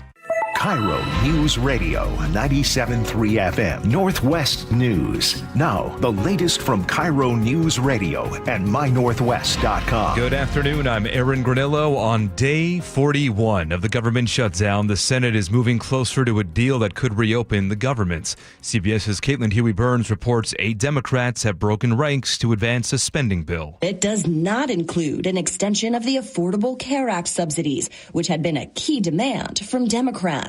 Instead, only the promise of a vote on that next month. And that wasn't enough for most Democrats. Now, this bill does clear the way for a funding package that keeps agencies running through January. If it clears the Senate, the House still needs to approve the plan before it reaches the president's desk. Turning now to the closing bell reports, and a fast food giant is downsizing. Drop whatever you're doing right now. The Wendy's $8 JBC meal deal is here. Wendy's plans to close up to 350 restaurants nationwide by next year. CNN reports Wendy's will shut down underperforming stores. The company did not provide a list of locations, but Washington has 88 Wendy's. Seattle has 3. Everett-based Funko says its future is in jeopardy due to rising costs and tariffs. The maker of pop culture collectibles warns that there is substantial doubt it can stay afloat over the next year without new funding or a buyer. Its latest earnings report shows Funko posted a $1 million loss in the third quarter. Sales are down 20% year over year. One of the world's richest men says he is set to give away much of his fortune. CBS's Peter King reports. Outgoing Berkshire Hathaway CEO Warren Buffett says he'll accelerate plans to give away his $149 billion in stock to his children's foundations. He says he's keeping a significant amount of A shares until shareholders feel totally comfortable with his successor. Those shares are worth about $751,000. Buffett is 95. He says it's time for a younger CEO, though he'll stay on as chairman. 63-year-old Greg Abel takes over with the new year. Peter King, CBS News. Solid gains on Wall Street today. The Dow up 381, NASDAQ gained 522, S&P 500 was up 103 points. Let's go now to the real-time traffic desk. And for Nate Connors today, we have Ted Beener. Thank you, Aaron. On the I-5 collector distributor off-ramp to 196th Street Southwest in Linwood, we've got a collision that's blocking the right lane. Otherwise, this traffic report is brought to you by the Seattle International Auto Show. Traffic is moving close to the speed limit through the Puget Sound region with no other reported blocking issues. The few exceptions include some slowing on northbound 405 through the Canyon Park area, and southbound 405 has got brake lights through the construction zone from I-90 to 30th down in Renton. The Narrows Bridge and the Lake Bridges are moving well. Drive times, Bellevue to Renton, excellent at 15 minutes. Renton to Puyallup on 167, that's about a half hour. Seattle to Tacoma, 37 minutes, and Tacoma to Olympia is 35 minutes. These are all good times. Now, if you're heading north, Seattle or Bellevue, both of those are just under a half hour. See them, touch them, drive them at the Seattle International Auto Show presented by BECU. Lumen Field Event Center, November 14 through 16. Discover your drive, seattleautoshow.com. I'm Ted Bina with KIRO News Radio, real-time traffic. Thank you, Ted. Your forecast brought to you by State Roofing and Exteriors. We are clearing out nicely for today. Mostly sun breaks and mostly dry weather with some light showers at times across Snohomish County this afternoon. Right now, 61 degrees in downtown Seattle. I'm Aaron Granillo, KIRO News Radio. Your best source for local news. You're listening to KIRO News Radio, Northwest News.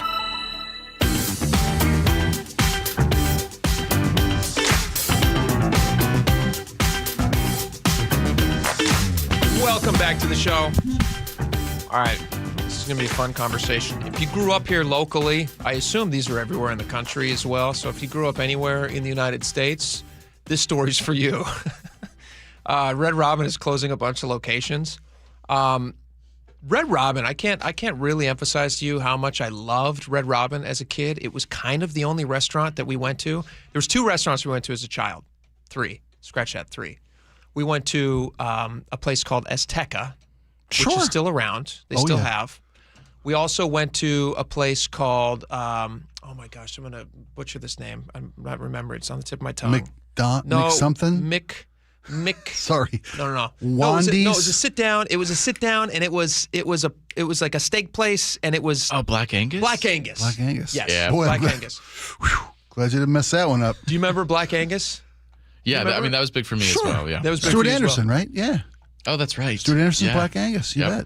Is that what it was called? Yeah. I was a child. I didn't read the funny? first part. None of those were part of my childhood. Really? Red Robins were not on the East Coast. It's restaurant chains. Is that a Midwest to West Coast thing? It's a regional thing. It started in Seattle. I didn't realize Red Robin was founded in Seattle. The first franchise was Yakima. I've been to the guy's house. Oh, really? Yes. Do you want more fries? What you banging on his door? You're like the kid from that movie. I want my fries! All right, so I will say this. The original guy who started it, who I don't believe owns it anymore, I could be wrong about that, but the original guy who started it was a family friend of a friend. And he has a beautiful house, and as you walk into his house, his front door, you are greeted by a giant Red Robin statue. Not a joke. Really? Yes. There's memorabilia everywhere. Like a big boy? Yeah, like a big boy, like a Bob's Big Boy, but it's a big bird. Awesome. But not Big Bird. But if I started a restaurant that was known, especially in like the 80s and 90s, as like the place to go get a burger. Remember going into Red Robin's, how fun it felt? All the cool stuff on the wall and all It was fun. That's the best way to describe it. And the burgers were great. It was a burger shack. It was great. And as a kid, I don't know if it affected you as an adult, but when I was a child and I spent a lot of time at Red Robin, I didn't care that there were birthdays happening all around me at all times. Okay. Like, do they have a whole separate crew of people who work just birthdays, just go around singing? Did they hire singers, or was that? Oh, no. I can tell you firsthand. I didn't work there, but I have friends who did. My sister worked there. Everyone was required to be part of the birthday brigade. Happy birthday from all of us to you. Yeah. We all know the song. And like a version of the song that isn't copyrighted, which is I think the reason why is that copyrighted? Sing. Yeah. No, I don't know if that one is. As far as I can go. Happy. That's all we can Actually, do. stop. You got to stop. 2 happies and we're done. So Red Robin's made an announcement. They're going to close 70 locations over the next 5 years, including 10 to 15 in this year. They don't know. They're not saying which restaurants they're going to close. We have 31 Red Robins still in Washington. Because we've lost quite a few. We've lost quite a few, yeah. A bunch of them are no longer with us. But there are a few. Like there's one in Everett that I have. The one that I grew up going to was the one in Everett. And it still is there. Yeah. And it looks the exact same. Right. And I think that might be part of the problem. The brass railings. Well, I don't the same know. carpeting. Even as even as I'm saying that, I think I would be more likely to go if I felt like if my kids were going to get the same experience that I had as a child going to Red Robin, which was like you go in, you get like a fat burger. Yep. Like I saw a news release recently that said Red Robin is promising they're going to have 20% larger burgers and 20% juicier. Like I don't know how you guarantee 20% juicier, but that was in a press release. Inject them right before they leave the kitchen. But they got this idea. I think people got this idea that Red Robin had changed because you remember back in I want to say it was in the early 2000s, maybe around 2010 or so. they did like a fast model, like a fast express type of a deal where they were they made it fast casual dining. Okay. You guys remember this? And they changed the menu, and they said that they were going to make like lower price point options. Okay, they listened to the market who wanted a cheaper option. Well, but then, and don't forget what was happening during that time. You have like the Great Recession you bet. happens just in the wake of the Great Recession. So people, were a little tighter on cash. It makes sense from a business perspective, but it ended up being, I don't think it was, obviously it didn't do well for them as a restaurant chain, because here we are all these years later and they're having to shut down a bunch more. But being in the restaurant industry has been a tough road. Always. Always has. I mean, we had a story a couple months ago, was it last month, about Cracker Barrel trying to rebrand, trying to keep up, because the chains who have survived are the ones who did a complete rebrand, whether it be Applebee's or whomever. I disagree. Well, Cracker Barrel learned the hard way. Cracker Barrel went too far. Nostalgia is valuable, and it matters to people. To your point, you can't want fake your kids, nostalgia. Right, and you want your kids to have the same experience you did.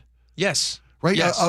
A fresher, updated, modern Red Robin has no value to you. It's just another burger Here's joint. the weird thing that Red Robin was caught in between. They were full on, just like they were in the 1990s. Mm-hmm. And so something had to be updated, but changing to some fast casual experience where things didn't look the same and taste the same. Obviously, people didn't want that. It's like, what do you do? Like, you are in an impossible situation there. And you're right. People's eating habits did change. People order online a lot more. Yeah. Those are big restaurant footprints. I can't imagine those are cheap. And so what do you do in a situation like that to try to make your restaurant work? I mean, I'm not a restaurateur, so I don't have the answer to that. Well, they don't have it either because they're closed to 70 restaurants. That's what you said. They can't figure it out either. Well, and you mentioned the one I went to was in Federal Way, and it no longer exists. I think it might have gone down just before, but now it is where the Federal Way light rail station is. So that land was purchased. Well, the one at the foot of the University Bridge. Well, right, and it did. That's the first one I ever went to. That's gone. One. Yeah.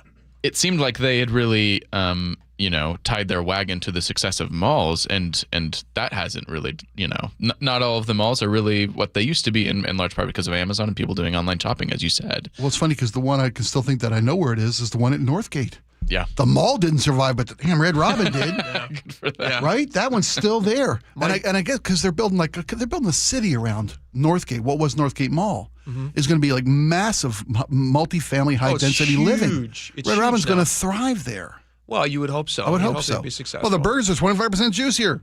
Yeah. How can they not? That's a guarantee. And you know what hasn't changed? We can't actually guarantee that.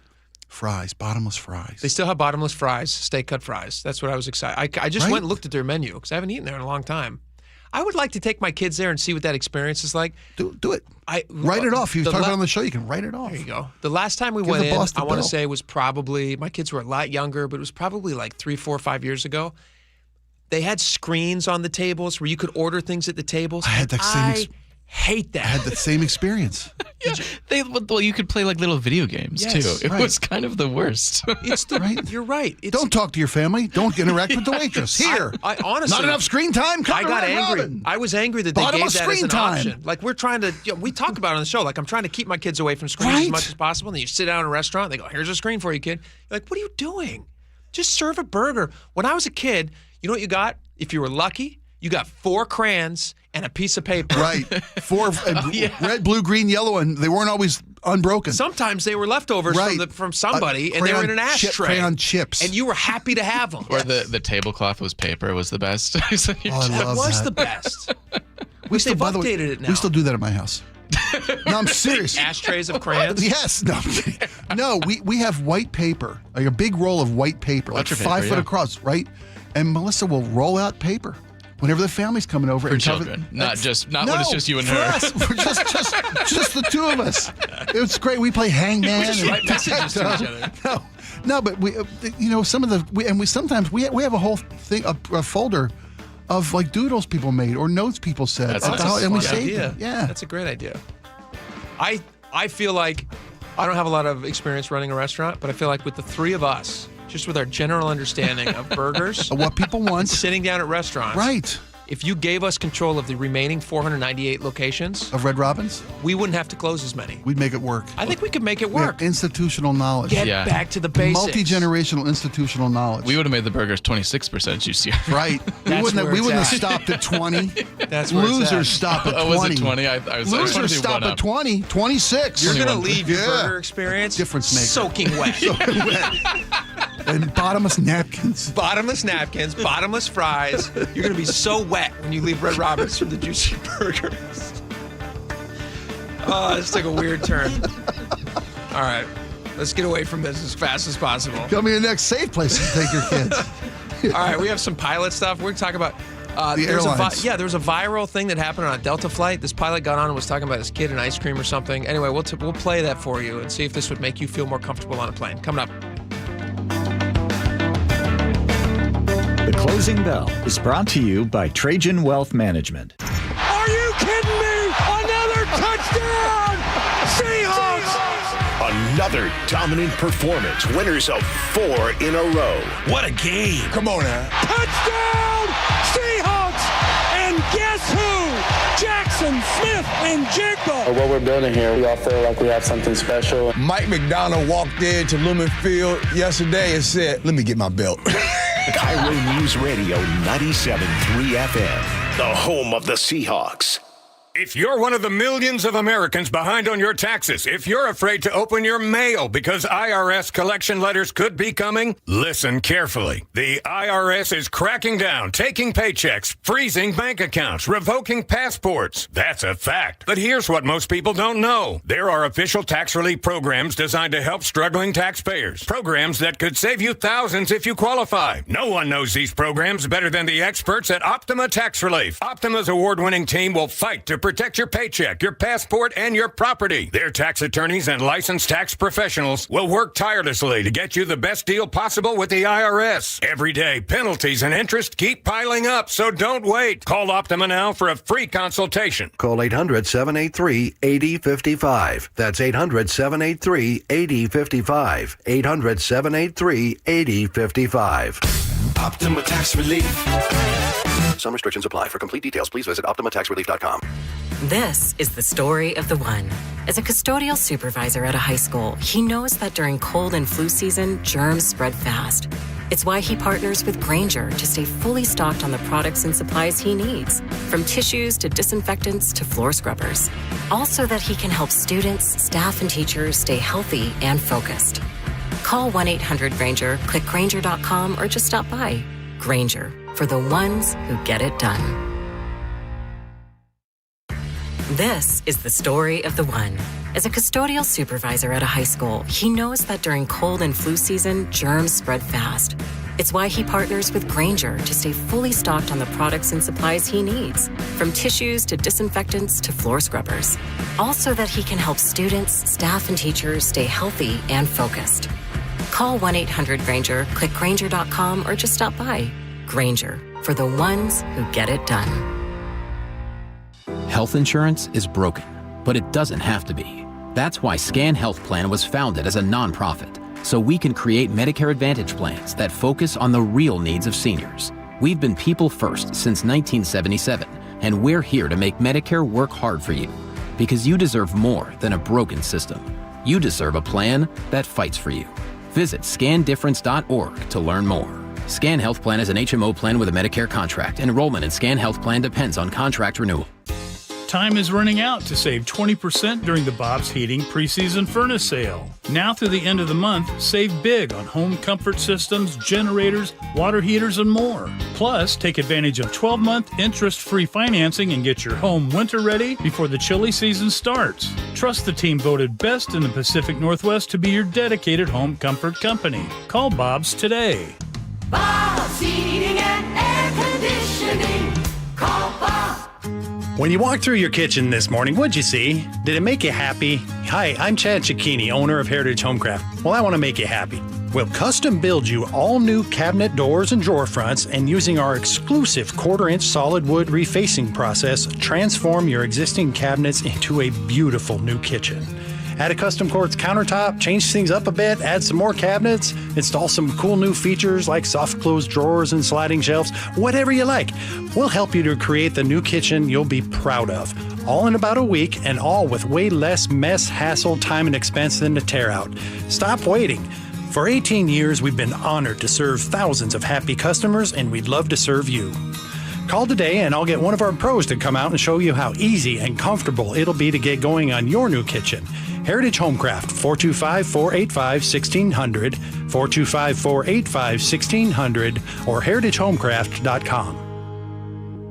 It's always such a pleasure for me to catch up with you, Shannon O'Kelly, President and CEO of IRG Physical and Hand Therapy. And as I understand it, calendar year is wrapping up. There's never a better time to take care of your aches and pains. Why? Well, it's always a great time to come see us here at IRG Physical and Hand Therapy. We'll take care of your aches and pains. We'll get you better. But particularly, Brock, at the end of the year, most people have met their deductibles. They may have HSA, may have FSA funds. So use the opportunity to use your insurance to treat those aches and pains so you're not taking them into the new year. So you're healthy, fit, and you're excited about the new year. That's what it's all about. Here at IRG, we are so dedicated to making sure our patients really understand the insurance because it's a complex world. So when you call us, we're going to help you navigate your insurance. But I will tell everybody listening right now, if you've met your deductible, get your aches and pains treated here at IRG. We'll take care of you. We'll take care of your insurance. We'll take care of your family. We'll take care of everybody. Clinics up and down the Puget Sound for you to go visit or see them online at irgpt.com. Do the holiday parties, tailgating, and family get-togethers have your liver working overtime? Let Active Liver help give your liver some relief at Amazon or VitaCost, CVS, Meijer Grocery, or ShopRite. Carpoolers using the SR-167 Express toll lanes now need a Flex Pass set to HOV mode to ride free. That's a change.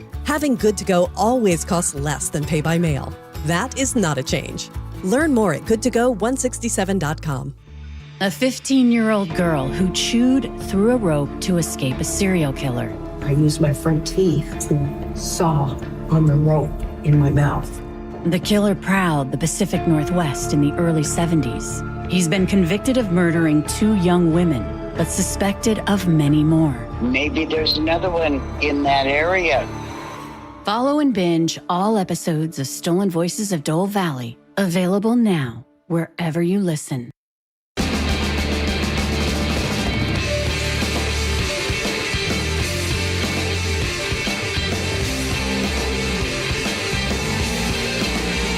right, welcome back to the show. I want to play you some viral audio that everybody is talking about, hence the viral. This is a Delta Airlines captain's pre-departure announcement. So I'm going to play this for you, but it raises a question for me. I don't understand why he's making this announcement, other than, like, does he know that a moment like this is likely to be recorded and then go viral? Is he hoping that that's what happens? Is that a good thing if it does? Well, I'll play it for you here. Apparently there were some anxious flyers, and he's reassuring the passengers. But this would kind of, I'm going to play it, and then we can decide would this reassure you? If you were a flyer and a captain came on and started talking to you, okay. Number one, do you listen to those? I do. Yeah, I kind of do. Okay. You don't have like earbuds in or something? I try to be aware, because, we've all been through the pre-flight, directions. Yeah. The spiel. Not that it matters, but if, to quote Tommy Boy, if you can't figure out how to put a seatbelt on by now, ring the bell and Tommy come and hit you with a tag hammer, right? Yes, 100%. Some people should be thrown around the cabin. All right, let's play this audio and then we can decipher what he means. I'm kidding. I know we probably have quite a few nervous flyers today. It is perfectly understandable. I want to emphasize this aircraft does not move a single inch unless both my co-captain Michael and myself are absolutely certain it's safe to do so. Top that off. Before I left the house on this trip, my little one has learned the word ice cream, and she made me make sure I promised her to get her ice cream when I get back home from the trip. That being said, nothing, and I mean absolutely nothing unsafe comes in between me, that little girl, and her ice cream. I know you guys probably have some similar plans, maybe not tonight, but probably tomorrow afternoon once we get you up for Raleigh. Please feel free to join our Wi-Fi and take care of picking out which place you guys are going to get ice cream, or shoot your friends and family texts about what you guys are doing on the flight. It's going to be short. Should be a really nice day to go flying. We'll get you guys up there safely. Again, thank you so much for your help here in the boarding process. We'll get underway. Welcome aboard. All right. I don't care about you, and I was going to do a half-assed job today, but my little kid wants ice cream. So I'm not going to mail this one in, people. You picked well. Well done, people. You can pick any half-ass pilot to do a crappy job, and now you got me and my kid wants ice cream. We're cut from the same cloth because that was my reaction. As I was listening to this, I was like, one, this is does it feel a little bit too much? A little performative. A little performative. Yeah, very much, yeah. Jacob, did this feel, are we cynical for having this response? Did you have the same response? If you're sitting on that plane, you hear that, what do you think? I thought to your point, I would have my headphones in because I don't really listen to these. You go, huh? Yeah. It's like, why is he still talking? I thought this was get in the cockpit. Hey, please take off. Are we there yet? We're blowing the tubes. We're in the water. I'm just already booing. I'm not listening at all. But no, I didn't react this. I thought it's a nice little way to relate to the people on the plane. But yeah, I hear what you guys are saying. Some people are really anxious flyers, and maybe a moment thinking about that guy's kid would be helpful. But it does the opposite for me. He keeps yapping on about his kid's ice cream, which is great. I'm happy that he wants to go get the kid ice cream. But I'm thinking to myself, like, what does he know about this plane that I don't know? That he's needing to reassure me so much. Well, I did like. It should be routine. When he just be like, hey, we're going to get you up, we're going to get you down. It's no problem. It's easy breezy. He doesn't need to tell me to text my family members. I've done this a dozen times already. We're fine. Literally my 5th flight. I'm going to go get my child ice cream. It's like, wait a minute, what? Why are you telling me about this? Just can you land? Can you get the plane? It's like landing a bike. You never forget how. Yeah. Excuse me, sir. I think he should have. I liked when he said, you know what, this plane isn't going to move an inch until we know it's completely safe and everything is as it should be. But I assume that's always the case. You're right. He's highlighting he's highlighting something that will already happen. Fresh roll of duct tape up here. Yes, things should be held together pretty good for this one. Folks, we're feeling pretty good about this. My child wants ice cream. Yeah, I want to do a great job tonight for you. Because she wants ice cream, I guarantee this flight's going to make it. Okay, my folks? 3rd week of sobriety. I guess the way I'm cynical about this is I wonder whether this was the first time he's used this line before or not. How many times he's used it, and this is the only time he goes viral for it. That's great. That's dark. That's dark. That's darker than what you guys are talking about. No, but what? It would stand-up comedians come up with a fresh routine every night. They've got a shtick. I've just accessed a new low point in my brain. He doesn't have a daughter. He doesn't even have kids. This is just a spiel. He's barren. And you're right. And the flight attendant in the back. I was in my head. It was a woman. Doesn't have to be a woman. In my head, it was a guy actually. Yeah, in the video you can see him. He leans over to the flight attendant. And he just goes like, kids. She goes, I'm so tired of this shtick. I heard this 150 times. He still doesn't have kids. That stupid ice cream thing again. And they throw their drinks at you. Here's peanuts. That's the only thing you got to do. If you want to feel good on a plane, just watch the flight attendants. If they seem chilled out, you're fine. Yeah. If they buckle up, they're biting their nails. Then get nervous. That's the way I do it. All right, we got a lot more coming up. Stick around, Bear Back.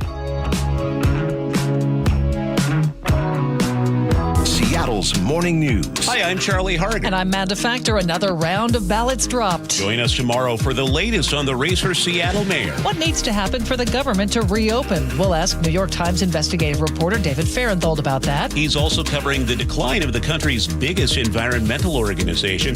What has happened to the Sierra Club? All the day's news, traffic, and weather, 5 to 9 on Seattle's Morning News. We're on YouTube, our app, your smart speaker, and 97.3 FM. Tess, what's up? Oh, the CFO needs me to book a week of travel. I'm days behind on invoices. The plants in the lobby are dying, and now I have to order lunch for 80 with gluten-free options. Just use EasyCater. EasyCater? One platform built for workplaces. Tons of great restaurants, any group size, with tools to meet dietary needs and stay on budget. Plus, rewards. Rewards? You earn rewards points when you order. Good for discounts or even gift cards for you. Now that's what's up. EasyCater, the easy, rewarding way to order food for work. Order now at easycater.com. Oh no, stomach issues again? Stomach issues? Who are you? Your pancreas. I could be the real reason for your diarrhea, gas, bloating, stomach pain, or loose oily stools. I thought it was my stomach. People often do, but any of these symptoms could mean having a condition called exocrine pancreatic insufficiency, or EPI. With EPI, the pancreas doesn't release enough enzymes to break down food, but EPI is manageable. Use the symptom checker on identifyepi.com and speak with your doctor. That's identifyepi.com. Sponsored by AbbVie. I just learned 10% of our electricity in Washington comes from nuclear energy. I've heard it's reliable. reliable and has a small footprint, but what about the waste? It's not what you might think. No overflowing dumpsters or leaking barrels. Used fuel is safely stored in solid form after powering homes, schools, and businesses for years. All nuclear power plants in the U.S. store their used fuel responsibly to protect the environment. Where can I learn more? You can learn about nuclear energy and used fuel at energy-northwest.com. Energy Northwest, powering our clean energy future. The stock market's on fire. AI stocks are performing at all-time levels. We hope you, like many of our investors, have taken advantage of it. A famous man once said, buy low, sell high. There's also $8 trillion of cash sitting on the sidelines. Investors are either scared or they don't know where to go. Hi, I'm Scott Rireka, CEO of Legacy Group Capital in Bellevue. Legacy Group Capital develops local real estate, lends money, and shares profit with our investors. We've been doing it for 19 years, averaging double-digit returns with zero investor losses. Diversify with Legacy Group Capital and invest in our family of funds. From a 3-year investment with double-digit returns to only a 90-day commitment returning 7%. We also accept IRAs. Find out why 1,300 local investors have invested over $350 million. Legacy Group Capital at LegacyG.com. This is not investment advice. Investments available to accredited investors only. Details at LegacyG.com. Stacey Rost here from Seattle Sports. Ladies and gentlemen, this is for you too. Stubborn fat is really hard to get rid of. And then there's all those gimmicky lasers, fat freezing methods, prescriptions. But imagine a simple solution that takes just one day and provides immediate, noticeable results. Introducing ProSculpt. ProSculpt uses air-assisted technology that's safe and gentle, yet powerful, delivering instant fat-reducing and skin-tightening results. Performed by board-certified plastic surgeons while fully awake, ProSculpt contours your body with minimal downtime. It's designed to target problem areas: waistline, face, neck, arms, thighs. ProSculpt gently removes unwanted fat and tightens loose skin with FDA-cleared plasma technology, all in a simple, guaranteed one-day procedure. ProSculpt is one and done. For your free consultation and $250 off, visit ProSculpt.com for powerful permanent fat removal and skin tightening that works for ladies and you men. It's ProSculpt.com. Your best source for local news. KIRO Newsradio, KIRO FM, and HD1, Tacoma, Seattle, Northwest News. This is CBS News on the Hour, sponsored by Progressive Insurance. I'm Cammie McCormick. President Trump said today he'd sign a bill now before the Senate to end the government shutdown. We're going to be opening up our country. It's too bad it was closed, but we'll be opening up our country very quickly. But the Trump administration is again asking the Supreme Court to keep full food aid payments on hold. Massachusetts Governor Maura Healey. Forget the noise that you're hearing from Donald Trump. Forget the noise about further appeals to the Supreme Court.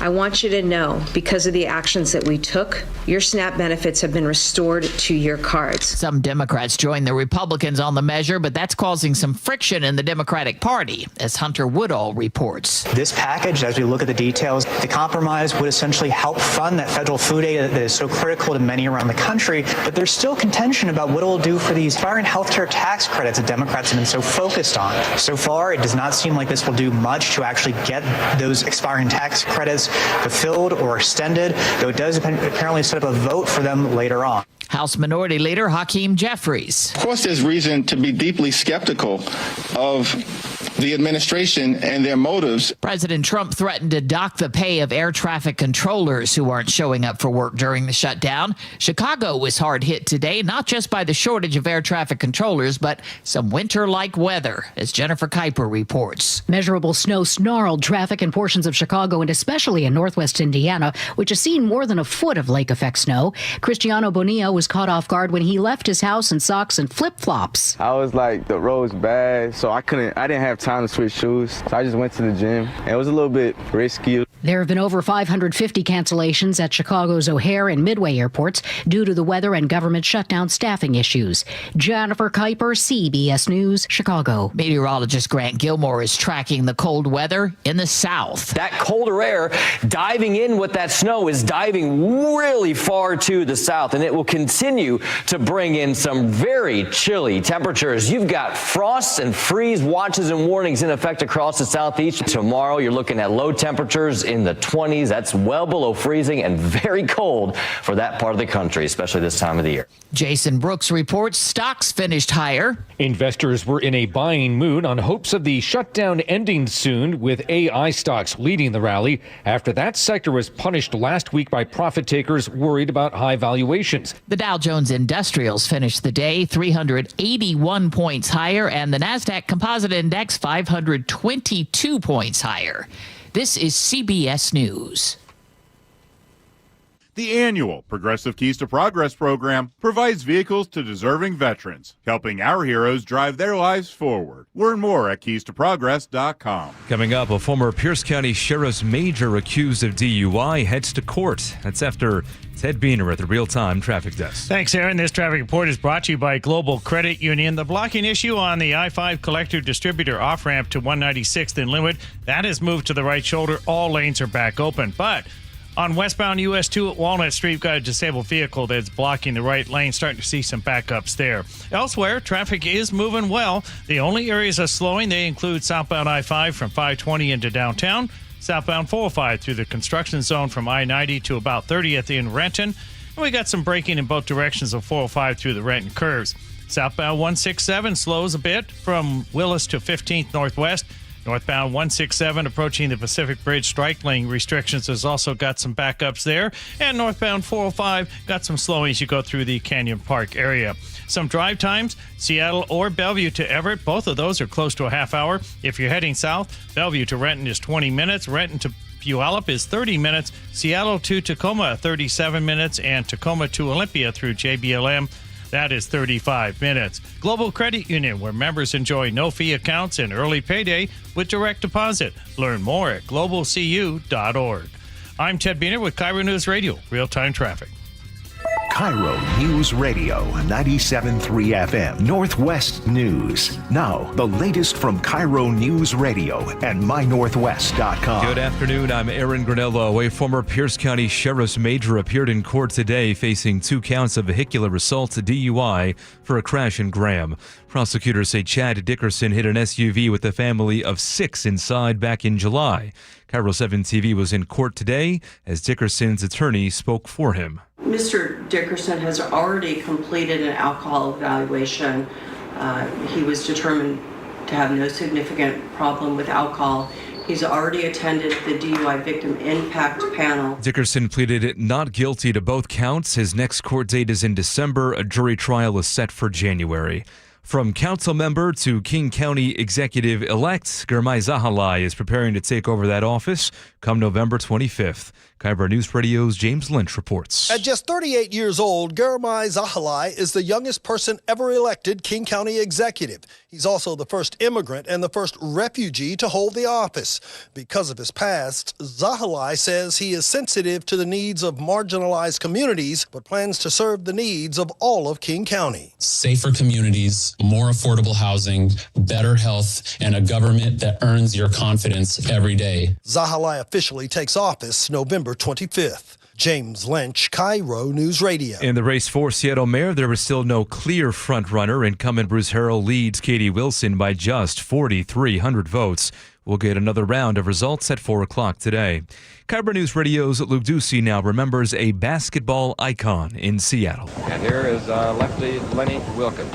Lenny Wilkins first suited up for the Sonics in 1968, an All-Star 3 times in 4 seasons, then returned to coach the team to its only NBA championship in 1979. Even after the game, he kept leading at his statue unveiling outside Climate Pledge in June. We're a better community when we take time to recognize one another. Wilkins passed away surrounded by loved ones, a legend who never stopped teaching all of us how to win with humility. Luke Ducey, KIRO News Radio. Lenny Wilkins was 88. Weather update now brought to you by State Roofing and Exteriors. Mix of clouds and sun breaks today, and some conversion zone showers in parts of Snohomish County. Right now 61 degrees in downtown Seattle. I'm Aaron Granello, KIRO News Radio. Your best source for local news, serving Western Washington and the world with a KIRO News Radio app. Always streaming live on your smart speakers. You're listening to KIRO News Radio, Northwest News. Black hole sun, won't you come?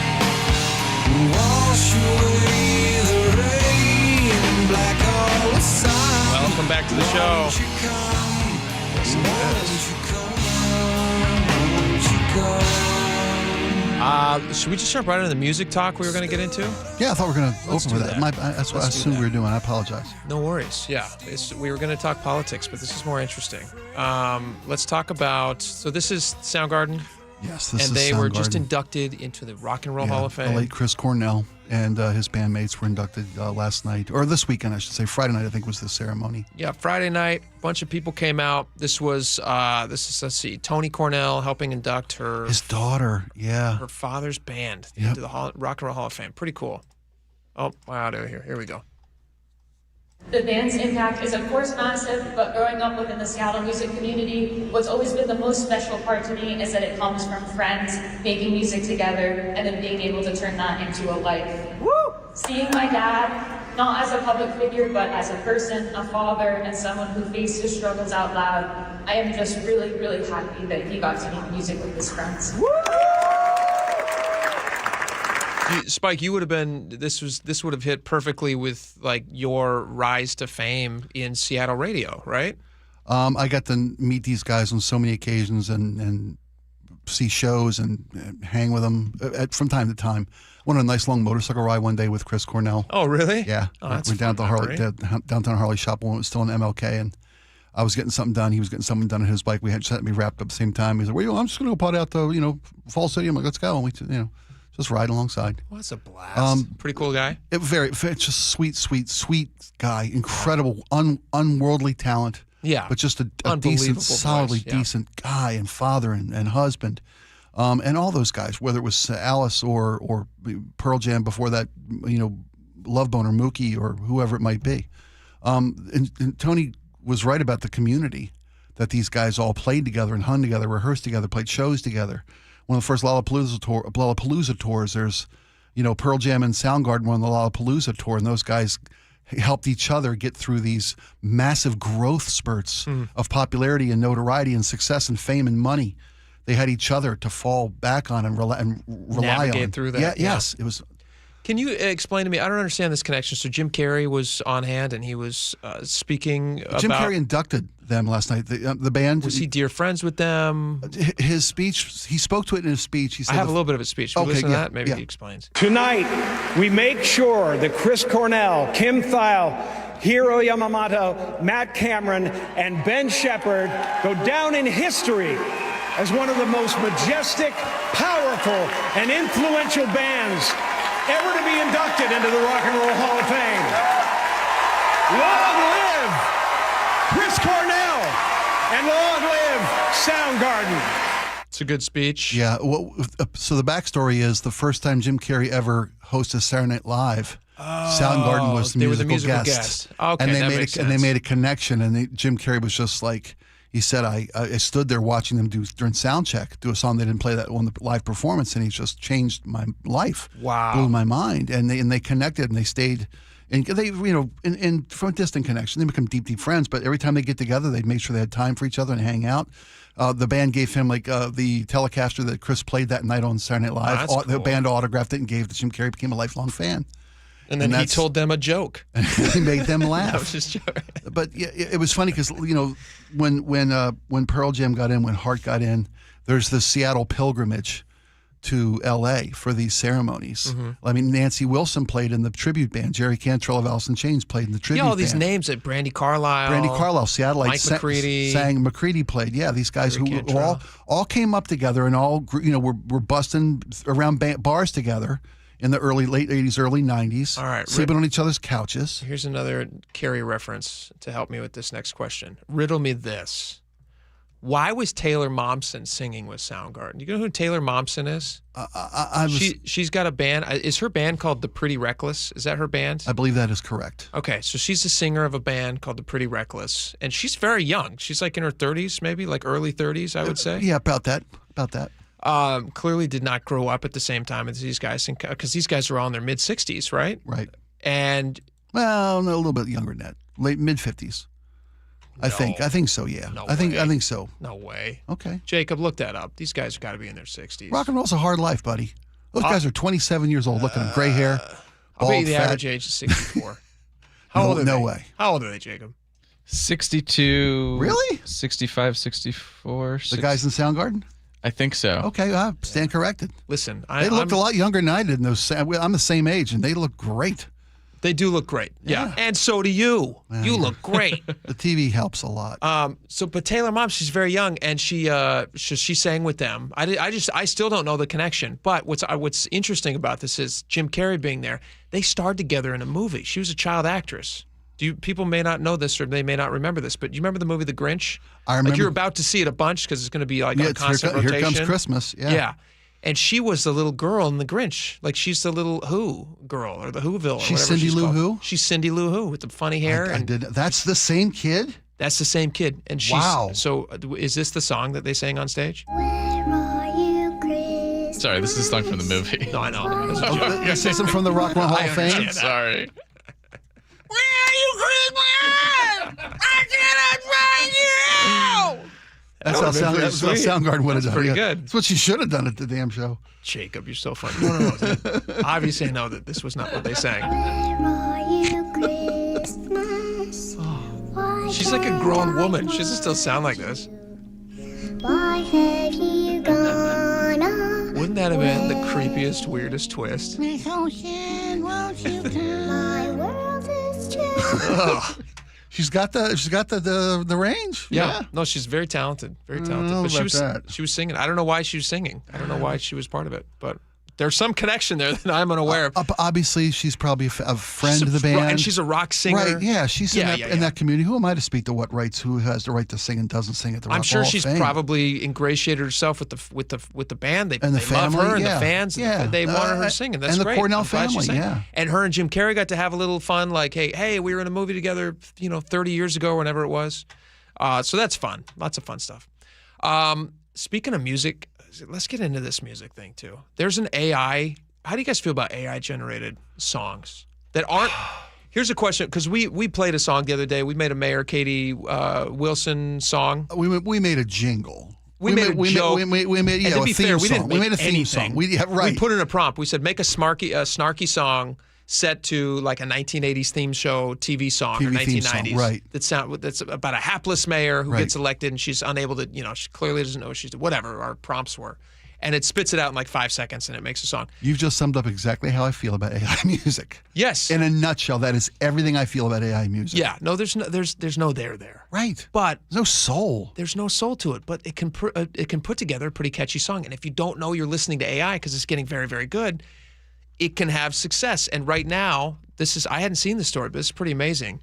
On the country charts, let's see here, on the digital Billboard country charts, the #1 song right now, the most streamed song, is an AI country song called Walk My Walk. No way. By an artist called Breaking Rust, who is apparently not a real person. Do I have that right, Jacob? It's an AI. That's my understanding, yeah. Yeah, somebody just created this song. They probably put in some prompt and they come up with this. I'm going to play you some of the song. This is AI, and see if you would have been able to tell the difference. And would you even care? As a listener, you're streaming music. Ooh. This comes on. Do you care that the singer didn't have to spend, 20 years of their life playing honky tonks? Yeah. Sleeping in a truck. Plucking on strings. Right. Getting calluses. Calluses, right. Going from show to show in Top an old ramen van or and whatever the beans stupid again. thing is. Right. All right, here's the song, Walk My Walk. This is apparently AI generated. You can kick rocks if you don't like how I talk. I'm gonna keep on talking and walk my walk. Ain't changing my tone, ain't changing my song. I was born this way, been loud too long. You can hate my style, you can roll your eyes, but I ain't slowing down, I was born to rise. So kick them rocks if you don't like how I talk. I'm gonna keep on talking and walk my walk. It sounds like, you don't listen to a lot of country music? I don't. Do you listen to country music, It's not my Jacob? genre. Not particularly often, no. So there's a singer called Shabuzi that this sounds like. Okay. And there's another singer called Jelly Roll. This sounds like if you were to take a mixture of those two guys. Shabuzi and Jelly Roll? Shabuzi and Jelly Roll. Now, those are ridiculous names. That's what? That's a gin, tomato juice. That's right. There is tomato juice in that one. And that's, to me, what this sounds like. I don't like AI country music. I don't like AI generated music at all. I hear you. Because I don't like how much I like it. That's the thing. Oh, interesting. It's a guilt thing. It's not a quality thing, right? It's not a quality thing. If I heard the song, if somebody told me they came up with the song, I go, that's a very talented individual. I would have to be told that's AI. Yeah, I wouldn't have known. I wouldn't have known. It's quality work. A nice beat. Kind of smoky. I've lost some friends, made a few new foes, but that's just life, that's how it goes. I ain't bending over just to please a crowd. If I fall down, I'll fall down proud. I talk my truth. The other thing I hate about it, I really love lyrics. Yeah. Like country music, I don't listen to a ton of other kinds of music. I mean, I listen to like old-timey, like, Perry Como and like Frank Sinatra, old big band music. I really, really like lyrics, and I like a turn of phrase, when somebody can be clever like he was. Like when he says, like, whatever the last line was, if I go down, or whatever this line was, he goes down proud, or whatever. That I would hear that, and I would go, oh, that's a nice... Great turn of a phrase. That's a great turn of a phrase. That touches me. I can relate to that, yeah. That's a soulful thing. Somebody had to experience that. Right. And damned if I do, damned if I don't, I'm going to go down swinging.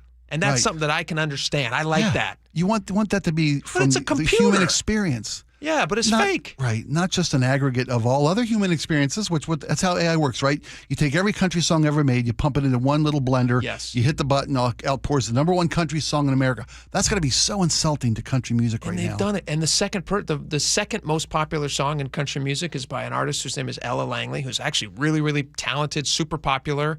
She's got a really good song called Choosing Texas, but she's a real person.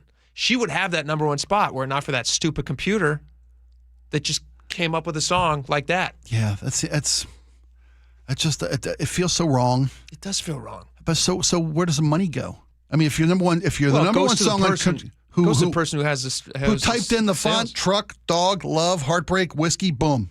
Bingo. That's who makes the money? Yes. Not somebody who's dedicated decades honing their craft, putting their time in? The other thing that they've figured out with these companies, the way that artists make money these days, like on any of these streaming platforms, it's the amount of streams you're getting. It's right. like all these plays on radio. It's not the same. They don't have the same monetary reward that they used to. So it's all like you're getting fractions of a penny based on how many streams you have. How many times you hit, yeah. And what they have figured out how to do, and it's very legal, and there's been arrests made, but what they figured out how to do is you can create like basically the same version of like a chat bot that will request your music so it's listening to your station. So you have a lot of streams. It's just mind that listens. But they're fake. Right. And then it climbs up the charts based on a fake audience. So you have a fake song being listened to by a fake audience, and it's kind of a brilliant scam. We were talking earlier about like baseball betting and how you can get paid to throw a foul ball, which you might do 20 times a game anyway. Right.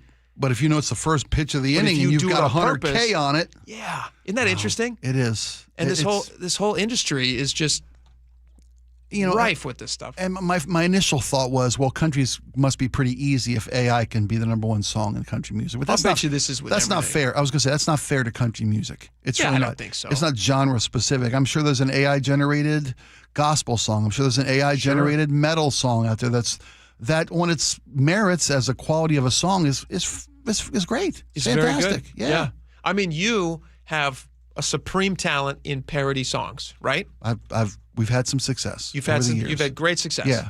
And when we made that Mayor song last week, that took us about 25 seconds. Right.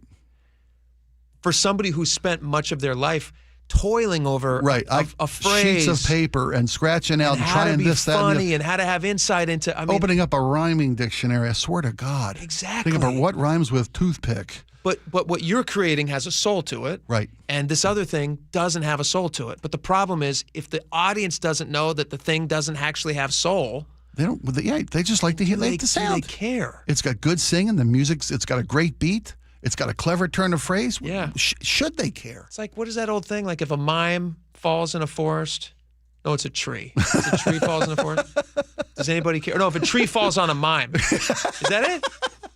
That's a great joke. Have you not heard that joke? No. Like if a tree falls in a forest and it hits a mime, does anybody care? You guys heard that old chestnut? That's fantastic. Oh. But hey, maybe I came up with no. That's great. Can AI do humor? Yes, I bet you it can. I bet you. That's the thing that's so scary about AI is it's everywhere now. Yeah. It's in your phones. Everything like through our work. They sent out a thing that was like, hey, learn to use your new Copilot thing. So if you ever want to write an email to your boss, you can make it sound smart. He's not lying, people. No, that's a real thing. I've got the email right in front of me. They told me I should take a class. They said, so you should sound smart. Take this AI thing. I'm like, well, if I'm not really smart, I don't want AI misrepresenting me. Don't you want to know I'm not smart, boss? I'd rather just be stupid and come by it naturally than for you guys to make me sound smart. Keep it 100. AI is weird stuff. It's weird stuff. I don't know what to make of it. I mean, I do know what to make of it. I don't like it. And it's taking us into weird places. And the strangest part is the ads to get AI mixed in with how your kids do schoolwork. Have you seen these? No. Really? Yeah. So if you're trying to do a book report and they say, make your book report sound more like you, like put it through this AI thing. And it's like these programs that are teaching kids how to make things sound a specific way or whatever. And it's like, well, wait a minute. The whole job of going to school is not so you get the grade. It's so you learn how to do the thing. Do the thinking. That eventually gets you the grade. But you got to learn how to do the thing at the first time. Yeah. It's a little different for people like you and I who are just like stuck in our ways and we're old. It might help us write an email that's better. Yeah. But like our life doesn't depend on it. Neither do these kids, to be honest. But teaching that, like not allowing them to learn the thing for the first time and teaching them instead to become dependent on AI, that should scare the hell out of everybody. I think that's no less it's no more detrimental than teaching kids how to memorize answers to a test as opposed to thinking. You know, for the longest time we've been teaching to the test score because the funding of the schools was based on the test results of this district. Oh, I see what you're saying. You're saying, you teach kids, just don't worry about how you got there. The answer's going to be C. You know, that kind of crap. Yeah. Teaching kids to think is everything, man. Oh. AI. And if you got dumb kids, we want to know it. We don't want them to think they're smart. Right. We want people to learn how to... So we can learn them up good. Right. Yeah. Or just get them off into the AI fields programs working for that, with it. Yeah. We can help teach these kids. Learn them up. Can we come back? Speaking of music, this was really interesting. Christian music is really popular on social media stuff. Christian music. And we got into a funny conversation earlier because I grew up listening to exclusively Christian music. I can't imagine. As did Jacob. And we kind of walked down memory lane about it and where we used to go and get it. And these stores are not around it. So I'd like to talk a little bit about it and play some of these songs. Meanwhile, all my albums had parental advisory stickers on them. Yeah. Seriously, man. Thanks a lot, Elizabeth Dole. Yeah, right. Exactly. That's who it was. All right. Tipper Gore was Tipper Gore. Tipper Gore. That's not Elizabeth Dole. No, you're right. I sent that. He was the pen guy, right? He held the pen. Bob Dole was the pen guy. That was Elizabeth Dole. Yeah. Okay. Yeah, Tipper Gore. Yep. Tipper. Right. What kind of a name is that? Tipper. What kind of a name is that? It came from her dancing career, I think. No, it didn't. No, just okay. All right, we got a lot more coming up. We'll be right back. Are you kidding me? Another touchdown! Seahawks! Another dominant performance. Winners of 4 in a row. What a game. Come on now. Touchdown! Seahawks! And guess who? Jackson Smith and Jigba. What we're building here, we all feel like we have something special. Mike McDonald walked into Lumen Field yesterday and said, let me get my belt. KIRO News Radio 97.3 FM, the home of the Seahawks. Did you know that nearly half the homes in Western Washington are not properly insulated or not insulated at all? That may be the reason why your home is way too hot in the summer and way too cold in the winter. It may also be the reason that your energy bills are sky high. Right now, Insulation Northwest is offering a free inspection of your home's insulation. This is a $199 value and it's absolutely free, no obligation. Just call today and Insulation Northwest will arrange a time that works with your schedule. We'll perform a thorough exam of your home's insulation and give you the advice you need to start saving thousands. Everyone who calls today will also receive a free infrared screening of your home using the latest technology. This will help reveal any hidden flaws in your home's protective energy blanket. What do you have to lose? It only takes about an hour and it's absolutely free. Call Insulation Northwest today, the real insulation company. InsulationNorthwest.com. What a good move I made. Let me tell you a quick story. I've done a whole bunch of races and a bunch of other stuff like that, and my left hip started bothering me about 5 years ago. And I go to the doctor, and he's like, you need a hip replacement. I was like, I'm 60. Yeah, we're going to ask you to wait a little while because we don't want you to wear the hip out. We want you and the hip to go into the grave at the same time. I said, what do you do about all this pain? Well, you could, aspirin, and you could continue to do this and that and, sleep with a pillow between your legs. I was like, no, I don't want to do this. Then I was talking to Bob Stelton over there at the sports department. So he went to Dr. Mark Wagner, and I think he had his hip done as well. So I go in there. I said, hey, Dr. Wagner, can you fix my hip? Takes a look at the MRI. Yes. So I got the stem cell procedure. I'm telling you something. This is the best. If you've been thinking about, surgery for your knee, your wrist, your shoulder, or hip, no. Check out Dr. Mark Wagner and go to drmarkwagnermd.com. That's drmarkwagnermd.com. When you're hiring, have you ever felt like you're missing out on meeting truly great candidates for your roles? It seems impossible to find them, but they have to be out there somewhere, right? Well, they're not hard to find when you know where to go, and that place is ZipRecruiter. And right now, you can try ZipRecruiter for free at ZipRecruiter.com/radio. ZipRecruiter helps 10 million people with their job search every day. And because these people are actively looking for jobs just like yours, it's easy to find the right person right away.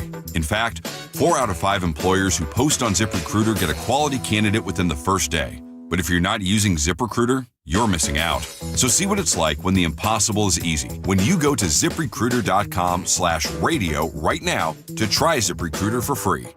Once again, that's ZipRecruiter.com/radio.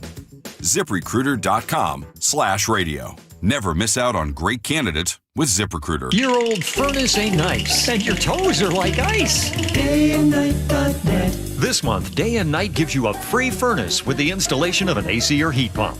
If you're not sure your furnace will make it through another winter, call us to install a proper, long-lasting, efficient heating system backed by our lifetime workmanship guarantee, so you won't be left out in the cold.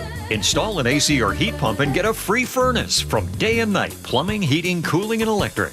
DayandNight.net. Hey there, Dawn Riling with Olympic Hot Tub. When the weather outside is frightful, a hot tub or sauna is so delightful. Heat up the season and gift yourself year-round wellness from Olympic. A soak in a saltwater hot spring spa is pure bliss, the perfect escape at the end of the day. Or warm body and soul in a Tilo sauna, your ideal retreat.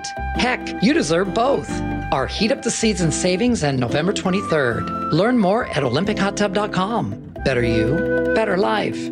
Veterans, if you're struggling with bills, VA loan expert Steve Teitler of Best Mortgage says he may be able to cut your monthly expenses. Many people accumulated a lot of debt over the past few years, and even if you have a low mortgage rate, your total monthly payment may be a struggle. The good news is VA loan rates have dropped, and that means you can do a VA cash-out refinance to pay off your high-interest rate debt and roll everything into one low monthly payment. For example, one of our VA clients saved $1,268 per month. And remember, with a VA loan, you can buy a home with no money down. And you always talk to a real person, not an AI robot. That's right. Whether you're a veteran or seeking a conventional loan, you'll talk directly to me or a highly experienced senior advisor, never an AI bot. Honest advice you can trust from the VA loan experts. Best Mortgage, 425-649-6000. Best Mortgage, 425-649-6000. What's your holiday tradition? For most, it's gathering with a joyful meal. Unfortunately, for many families, that tradition feels out of reach. To help, please donate to Nourishing Neighbors the next time you're at Safeway checkout or visit nourishingneighbors.com.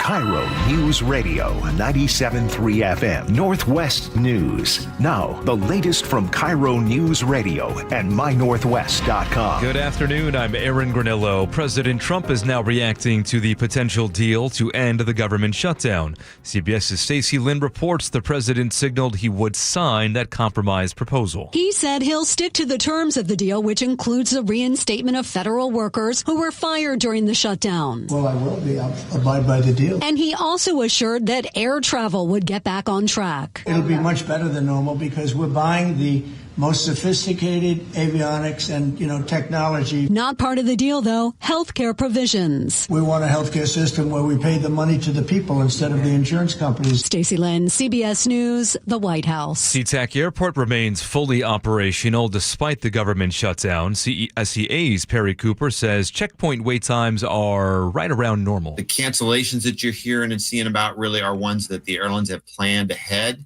and they've done a really great job of getting a hold of travelers to say, hey, your flight's been canceled or been moved at this point, and alerting them before they get to the terminal, which is the whole goal. Now, according to FlightAware, airlines have canceled 57 flights today at SeaTac. Public access TV channels in Tacoma are down after a fire damaged equipment at a city facility. Yesterday's fire in the Hilltop neighborhood severed fiber optic connections, knocking out channels like TV Tacoma and Pierce County TV for Comcast subscribers. The fire also disrupted the internal network that links government buildings. The cause is under investigation. 2 pitchers on the Cleveland Guardians have now been indicted on bribery charges. KIRO Newsradio's Heather Bosch reports they're accused of rigging pitches. Emmanuel Clase will take over on the hill. The flamethrower here in the 4th. There's the 3-2 strike, 3 call. Cleveland Guardians pitchers Emmanuel Clase and Luis Ortiz have been indicted for allegedly taking bribes to give gamblers advance notice of the types of pitches they would throw. It's alleged that they would intentionally toss balls instead of strikes to ensure successful bets. Both have been on paid leave since July while being investigated. If convicted, they could spend decades in prison. That takes us to 2:33. We head to the real-time traffic desk with Ted Biener. All right, thanks, Aaron. On the 518 eastbound ramp from State Route 99, we've got a crash that's blocking the right lane. Also on northbound 405 near the West Valley Highway, just after you get off I-5, we've got a crash that's blocking the HOV lane. We've got a growing backup onto I-5 as well as 518. Also on the southbound I-5 ramp from westbound 18, we've got a crash there blocking the left lane with traffic backing up on 18. Otherwise, you got more cars joining your Monday afternoon commute. Northbound I-5 now has braking from Broadway to past Marine View Drive. Both directions of I-5 are sluggish from 520 into downtown. Southbound 167 traffic getting thicker from Willis to 15th Northwest and State Route 18 to Sumner. Northbound 405 is stacking up from Totem Lake to 522, and southbound 405 has got scattered slowing from I-90 through the Renton curves. The ferries are running on time, and the Fauntleroy crossings, they returned to 3-vessel service earlier today. Drive times, Bellevue to Renton, that's at 18 minutes. Renton to Puyallup, still hanging in there at about a half hour. Seattle to Tacoma is 40 minutes, and Tacoma to Olympia is 35 minutes. Heading north, Seattle or Bellevue, both of those are a half hour. KIRO News Radio, real-time traffic. I'm Ted Biener. Thank you, Ted. Your forecast brought to you by State Roofing and Exteriors. After some morning showers, we are drying out nicely. Still some clouds out there, but no rain in the forecast for the most parts, and should be dry for Veterans Day tomorrow. Right now, 61 degrees in downtown Seattle. I'm Aaron Granillo, KIRO News Radio. Your best source for local news. You're listening to KIRO News Radio, Northwest News. All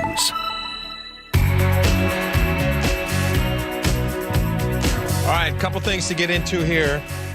We were talking off the air about haircuts, which we'll get into in a second. Just the important stuff on this show.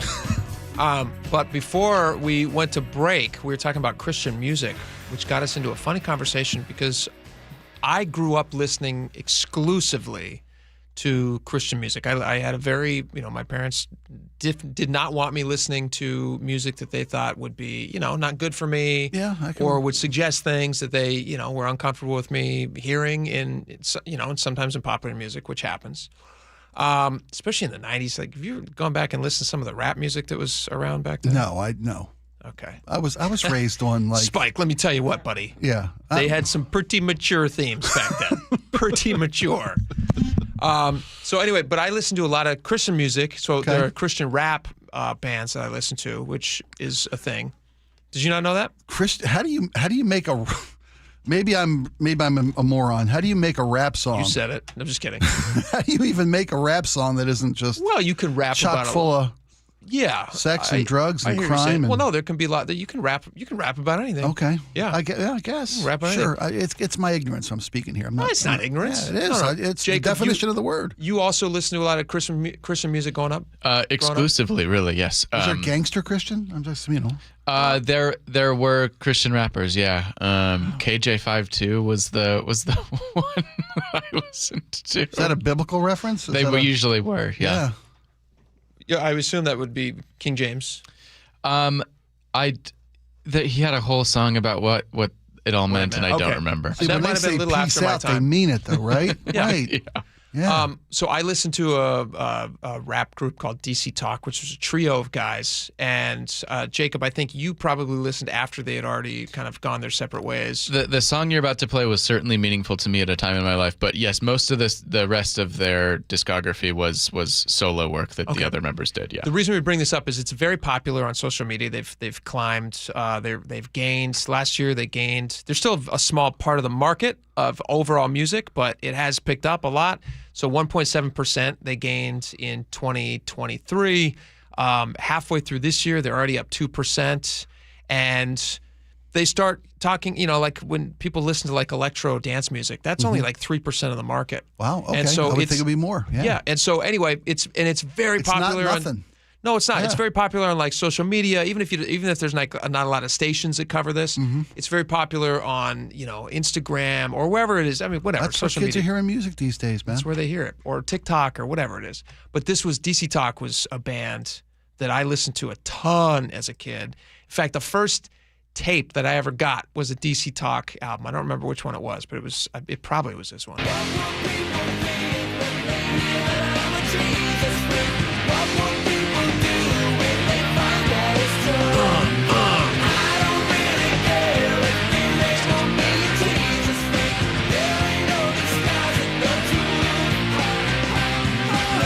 And that's not AI. That's real. That's a real band. That's a real band. Thank you. That obviously sounds more rock and roll. They did do like rock and roll stuff, but they had done more rap stuff earlier as well. For me, there was a band called Stryper. That was they were a Christian metal band.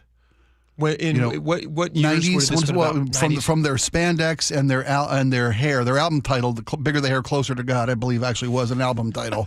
Is that real? Punch a hole in the ozone layer so you can see God face to face. I think it was only. I made that part up, but they were Christian metal. I'd never heard of Stryper before. 75 to 90, it looks like. 75. Is that when they were out? Okay. All right, we have a little Stryper here. Let's hear it.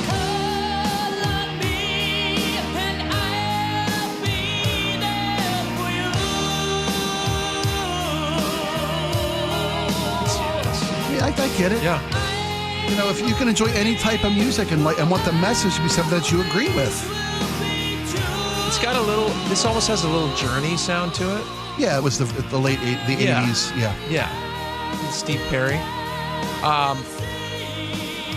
They just don't have those. We used to go into this, I'm trying to remember the name of it. I think it was Family Christian Bookstore. Is that the name of it? Yeah. Is it called Family Christian Bookstore? Yeah. I believe so. Yeah, it's a very on the nose name. Yeah, but I think it was a national chain. Advertising. It's important to those people. They had a few of them here locally. Yeah, again, we're talking about Federal Way for me. Again, that was the closest one, and that's where I got all my albums. There was books as well. That's where I was getting my copies of Chronicles of Narnia, among other things. That's demon writing, though, isn't it? What? No, that's Chronicles of Narnia? Harry Potter. Narnia? No. Well, so's Harry Potter. Chronicles of the Narnia wizardry was and the magic stuff. C.S. Lewis. Yeah. But no, I'll fight you if you want to talk about Narnia. There are a lot of people. Very important to me. No, my kids love Narnia. I respect the quality of the work. It's magical. It really it's is. great. It's fantastic fantasy writing. You know who he was best friends with? Who? Tolkien. That makes sense. Yeah. See, I was raised on Tolkien. I'm a diehard Tolkien fan. Yeah. Did you? You were just. I'm sorry to cut you off. There's an element of Christianity. Maybe I'm speaking out of ignorance. I don't mean that as a slam. I just don't know. I'm not going to send you hell for it, Spike. I hear you. That's how this. See, that's what I'm saying. But isn't like Narnia? He has that power though. Narnia and Lord of the Rings. Isn't that like a lot of Christianity frowns on that kind of fantasy writing? No? Okay. Narnia? No. Yeah, but Narnia in particular is a allegorical tale. So there's like a character that is basically Jesus. Okay. So, okay. Yeah. Aslan? Uh-huh. Yeah, okay. Yeah. I've seen the But movies. in your world, you're going to learn me by, know me by another name. Yeah. Oh, Have you read those? No, I saw the movies. They're very good. Yeah. They're very good. It's a great message for young kids too. I mean, it's a Okay. it's No, a I great trust you. fantasy. Yeah. He did a good job with those. But it's what I think where we're going or where we're trying to go is it's those stores, at least in my experience, don't really exist, at least not to the ubiquity that they did when I was growing up. And so it's intriguing to me that people are still able to find this music, and even maybe the audience is slightly bigger, according to this Wall Street Journal article, by a couple percentage points. When you're not locked into getting your cassette tape. Exactly. From one store in Federal Way. Yeah, it has a larger reach that way. It really does. Thank you, Internet. There's a band my sister loves who's a Christian band. I can't remember their names, Kings or something. Oh, they're huge. She'll text me in the middle of the show screaming at her phone. I know you're talking about. Yeah, they tour and travel and they sell out massive arenas. She loves them. Good for her. I like your sister. All right. She's not the black sheep of the family. You're looking at him. Is that you? Oh, totally. You're the black sheep? Totally. Completely. Is the rest of your family a little more like me? Yeah, to be honest with you. I like these people. Yeah. No wonder we get along so well. Yeah. Because you can you can feel all those nice feelings that you would have for your family, but you can just throw them at me. Absolutely. And that's nice. And all the idiot stuff I hear from you, that's why I don't miss my family so much. It's great. Perfect. Yeah. Because I honestly, I often think of you as kind of like the crazy uncle that we have to listen to at Thanksgiving. Sure, yes. But we love him. I haven't got my invitation yet. But he says stuff that you sometimes just roll your eyes at, but you also go like, all right, well, he's had a very colorful life.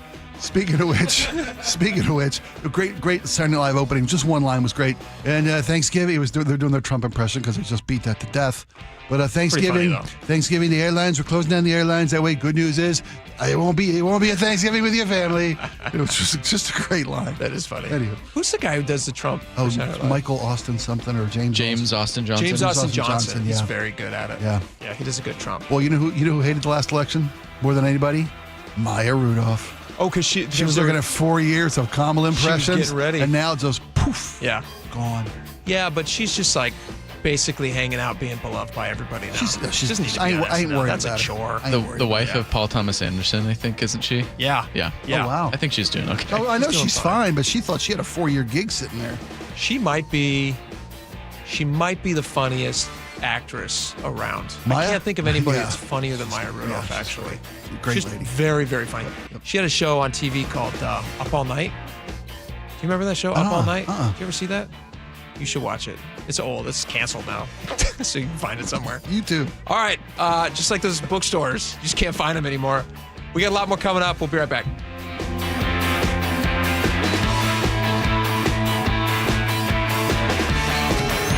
Choke Points with Chris Sullivan. With Choke Points, we try to answer listeners' questions. It can be as simple as a neighborhood stop sign, or it can be as big as the budget for transportation. I don't care. I'll find the answer for you. It's really easy to get a hold of me at mynorthwest.com. We have a direct link there that gets right to me. You can also do it in the app. You can hit me up on the text line. Choke Points, presented by Carter Subaru. Tuesdays and Thursdays on KIRO Newsradio 97.3 FM. Keeping your engines healthy means protecting them in season and out. Experts trust Stable to do that. And third-party testing confirms it. Stable is the industry leader in preventing fuel-related issues, no matter if you use it in your car, boat, or outdoor power equipment. In season or out, at every fill-up or when you store, start with Stable.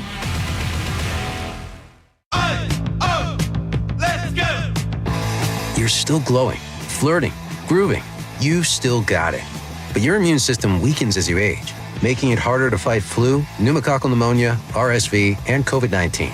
Vaccines are a key part of any health routine and help strengthen your immune response. Ask your doctor or pharmacist which vaccines you need. Schedule in minutes at vaxassist.com. Sponsored by Pfizer.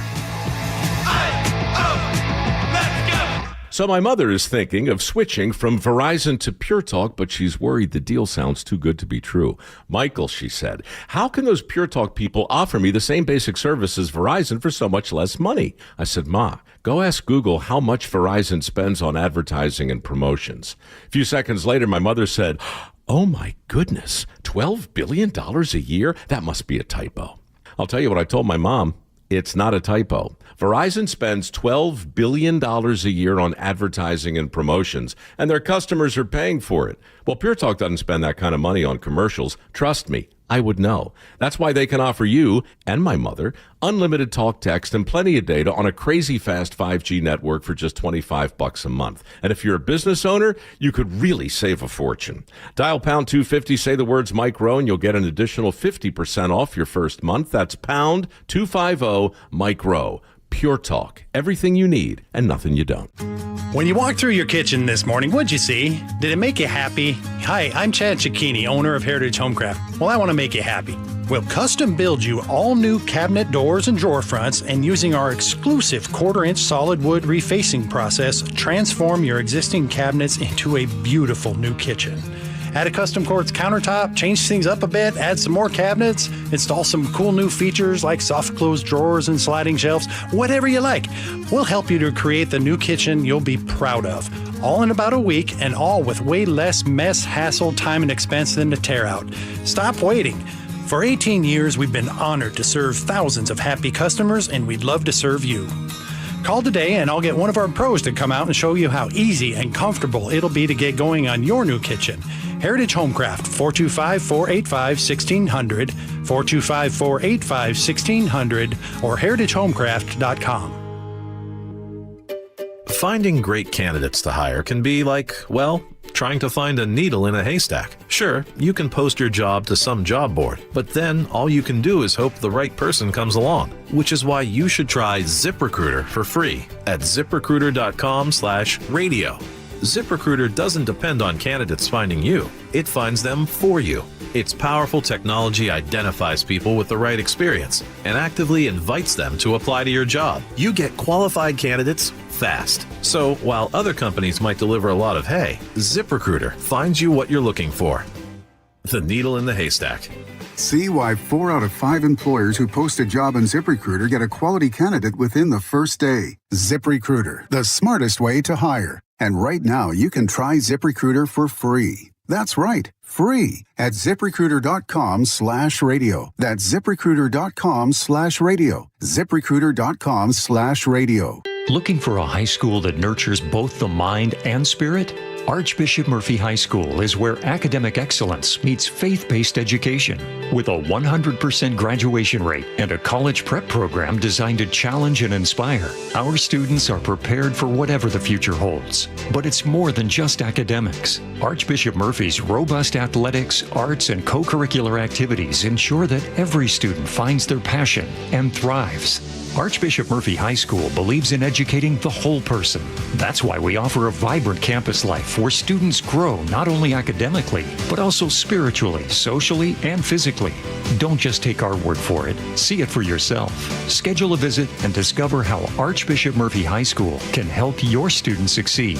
Visit am-hs.org. IRG Physical and Hand Therapy proudly supports Archbishop Murphy High School, where your story begins. am-hs.org. You're halfway through a DIY car fix and boom, you're missing a part. It's okay because whatever it is, it's on eBay and it's guaranteed to fit every time. eBay, things people love. Carpoolers using the SR-167 Express toll lanes now need a Flex Pass set to HOV mode to ride free. That's a change. Having Good to Go always costs less than pay by mail. That is not a change. Learn more at goodtogo167.com.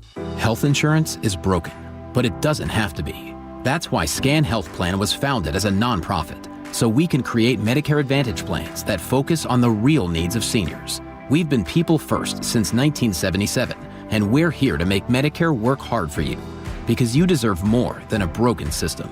You deserve a plan that fights for you. Visit scandifference.org to learn more.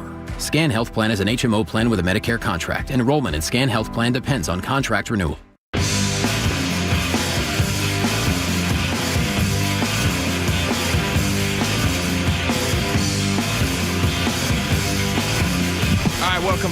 We got a lot of text messages on all of our weird topics today. Kind of an eclectic day, but we appreciate you hanging out with us. It's been a ton of fun. Let's get into it. Let's read some of these text messages. Jacob, you want to start us off? Oh, yes, I can. So where'd we start? The government shutdown. Area code 206 says the law should be changed so that senators and Congress members don't get paid during the shutdowns. If it is important enough to not pay others, then they shouldn't get paid as well. I completely agree that if they're going to take away the salaries of other furlough people, not pay them, who don't have a choice, a say in the matter. The essential workers, although I don't know if government would qualify as essential workers. Well, there was a movement toward the end of the shutdown, which hopefully should be wrapped up someday this week. I think it was Kennedy from Louisiana. So he proposed a bill, so we should not be getting paid. If we can't do our jobs, we should not be getting paid. 100%. Yeah. Absolutely. I think that's a great idea. On arriving early at the airport, 253 says, I get there early to get free drinks and food in the lounge. Duh. That's a select group of people. That is the thing. Well, it depends. Like, you can even, if you just have the right kind of a credit card, there's like credit card lounges everywhere. Oh, yeah. If you have a, so it's not even like you have to be first class all the way. You can just have bad credit and apparently get into these lounges. Michael in Silverdale says at SeaTac Airport, you arrive 4 hours before departure regardless because you never know what security is going to be like. He's not wrong. There's never any consistency. That's the thing. That's so frustrating. We played a video of it was Delta pilot talking to the people on the plane before they took off. Craig in Puyallup writes, that is why we're going to land in a blizzard. I'll fill that cup up and give it to my kid. He's doomed himself. Thank you, Craig. Oh, my gosh. Tammy in the 360 says, I thought it was adorable. I recently flew, and I would have enjoyed that message. That's nice. Yeah. It might have put some people at ease. Yeah, may have. Made them feel good. David in 253 says, as a semi-truck driver, I'm responsible to inspect my equipment every day and to keep myself safe and any members of the motoring public. I'm not responsible for any souls on board, but it's important to do more than just tap the tires and go. You'd hope/assume that all pilots are very thorough, and let's be honest, things get repetitive and people get complacent. This pilot is just reassuring everybody that he takes his job seriously. No simple glance, plane looks good, then taking off. So it sounds like people liked it. Yeah. They're not as cynical and broken as we are. It's nice. Everybody liked it, apparently. Should we skip down to AI music? Let's do it. Tumwater Bully says AI isn't going to load and unload your music gear to a club night after night. That's true. Neither am I, by the way. That's why I sing. I carry nothing but my soul. Ben from Mercer Island says, AI is spooky and uncomfortably good. That song there. That's the part. It's good. Actually good. Yeah. And that it shouldn't be good. And you want to feel like you can tell the difference where you go like, this is AI for sure. But you can't. I showed you that one ad. Remember I showed you that came on my phone? Yeah. And there were two AI people in this ad. Two people talking. And it was AI, but they were perfect. You would never go. Perfect. Never know, let's see here let's get into AI dating apps. Janet in 206 says, I ran an ad in a Little Nickel. Married for 31 years now. I remember the Little Nickel. I used to get that every Wednesday as a kid. Yeah. To look classifieds. at classifieds, like motorbikes, things like that. Anything you're into, go-karts. Mostly like small engine stuff is what I was looking at. So she ran an ad for, slightly used woman? Yes. Yeah. Free to good home? What? Yeah. I apologize, Dan. I appreciate it you works. sharing. She's married for 31 years. I didn't know they had personals in Little Nickel. I didn't either. The Stranger was the Seattle rock paper in town. Yep. They used to have a I Saw You page at the back page of the Stranger. Okay. For people who had chance meetings out at clubs. Oh, they still do that? Just use it on Instagram instead. Yeah, okay. Of the paper. Okay. Yeah. Cool. Christian music. This is Jason in the 940. Used to rock out with DC Talk striper Petra and Michael W. Smith back in the day and read all the Chronicles of Narnia. Such nostalgia. Someone also mentioned Jars of Clay. There's a lot of artists we didn't get to talk about. All right, that's up. We're out of time, actually. Run G-O-D. That's funny. Christian rap, run G-O-D. That's a good one. That's good. Good job, Doug. All right, guys, John Curley's coming up next. Thanks for hanging with us. We'll see you back here tomorrow. Bye-bye. And here is Lefty Lenny Wilkins. Remembering the legendary Lenny Wilkens. Lenny Wilkens first suited up for the Sonics in 1968. Head coach of Seattle's first champion. And the Supersonics win their first ever NBA championship. Icon in the community. We're a better community when we take time to recognize one another. Thanks, Coach. From a grateful city and KIRO Newsradio 97.3 FM. Time is running out to save 20% during the Bob's Heating preseason furnace sale. Now through the end of the month, save big on home comfort systems, generators, water heaters, and more. Plus, take advantage of 12-month interest-free financing and get your home winter ready before the chilly season starts. Trust the team voted best in the Pacific Northwest to be your dedicated home comfort company. Call Bob's today. Bob's Heating and Air Conditioning. Call Bob. Start having fun. Caesar Sportsbook at Muckleshoot Casino Resort is your #1 place to eat, drink, watch, and have fun. Keep up with your favorite sports anywhere and everywhere on property with the mobile app. Visit muckleshootcasino.com today. Scan the QR code and let the play begin. Muckleshoot.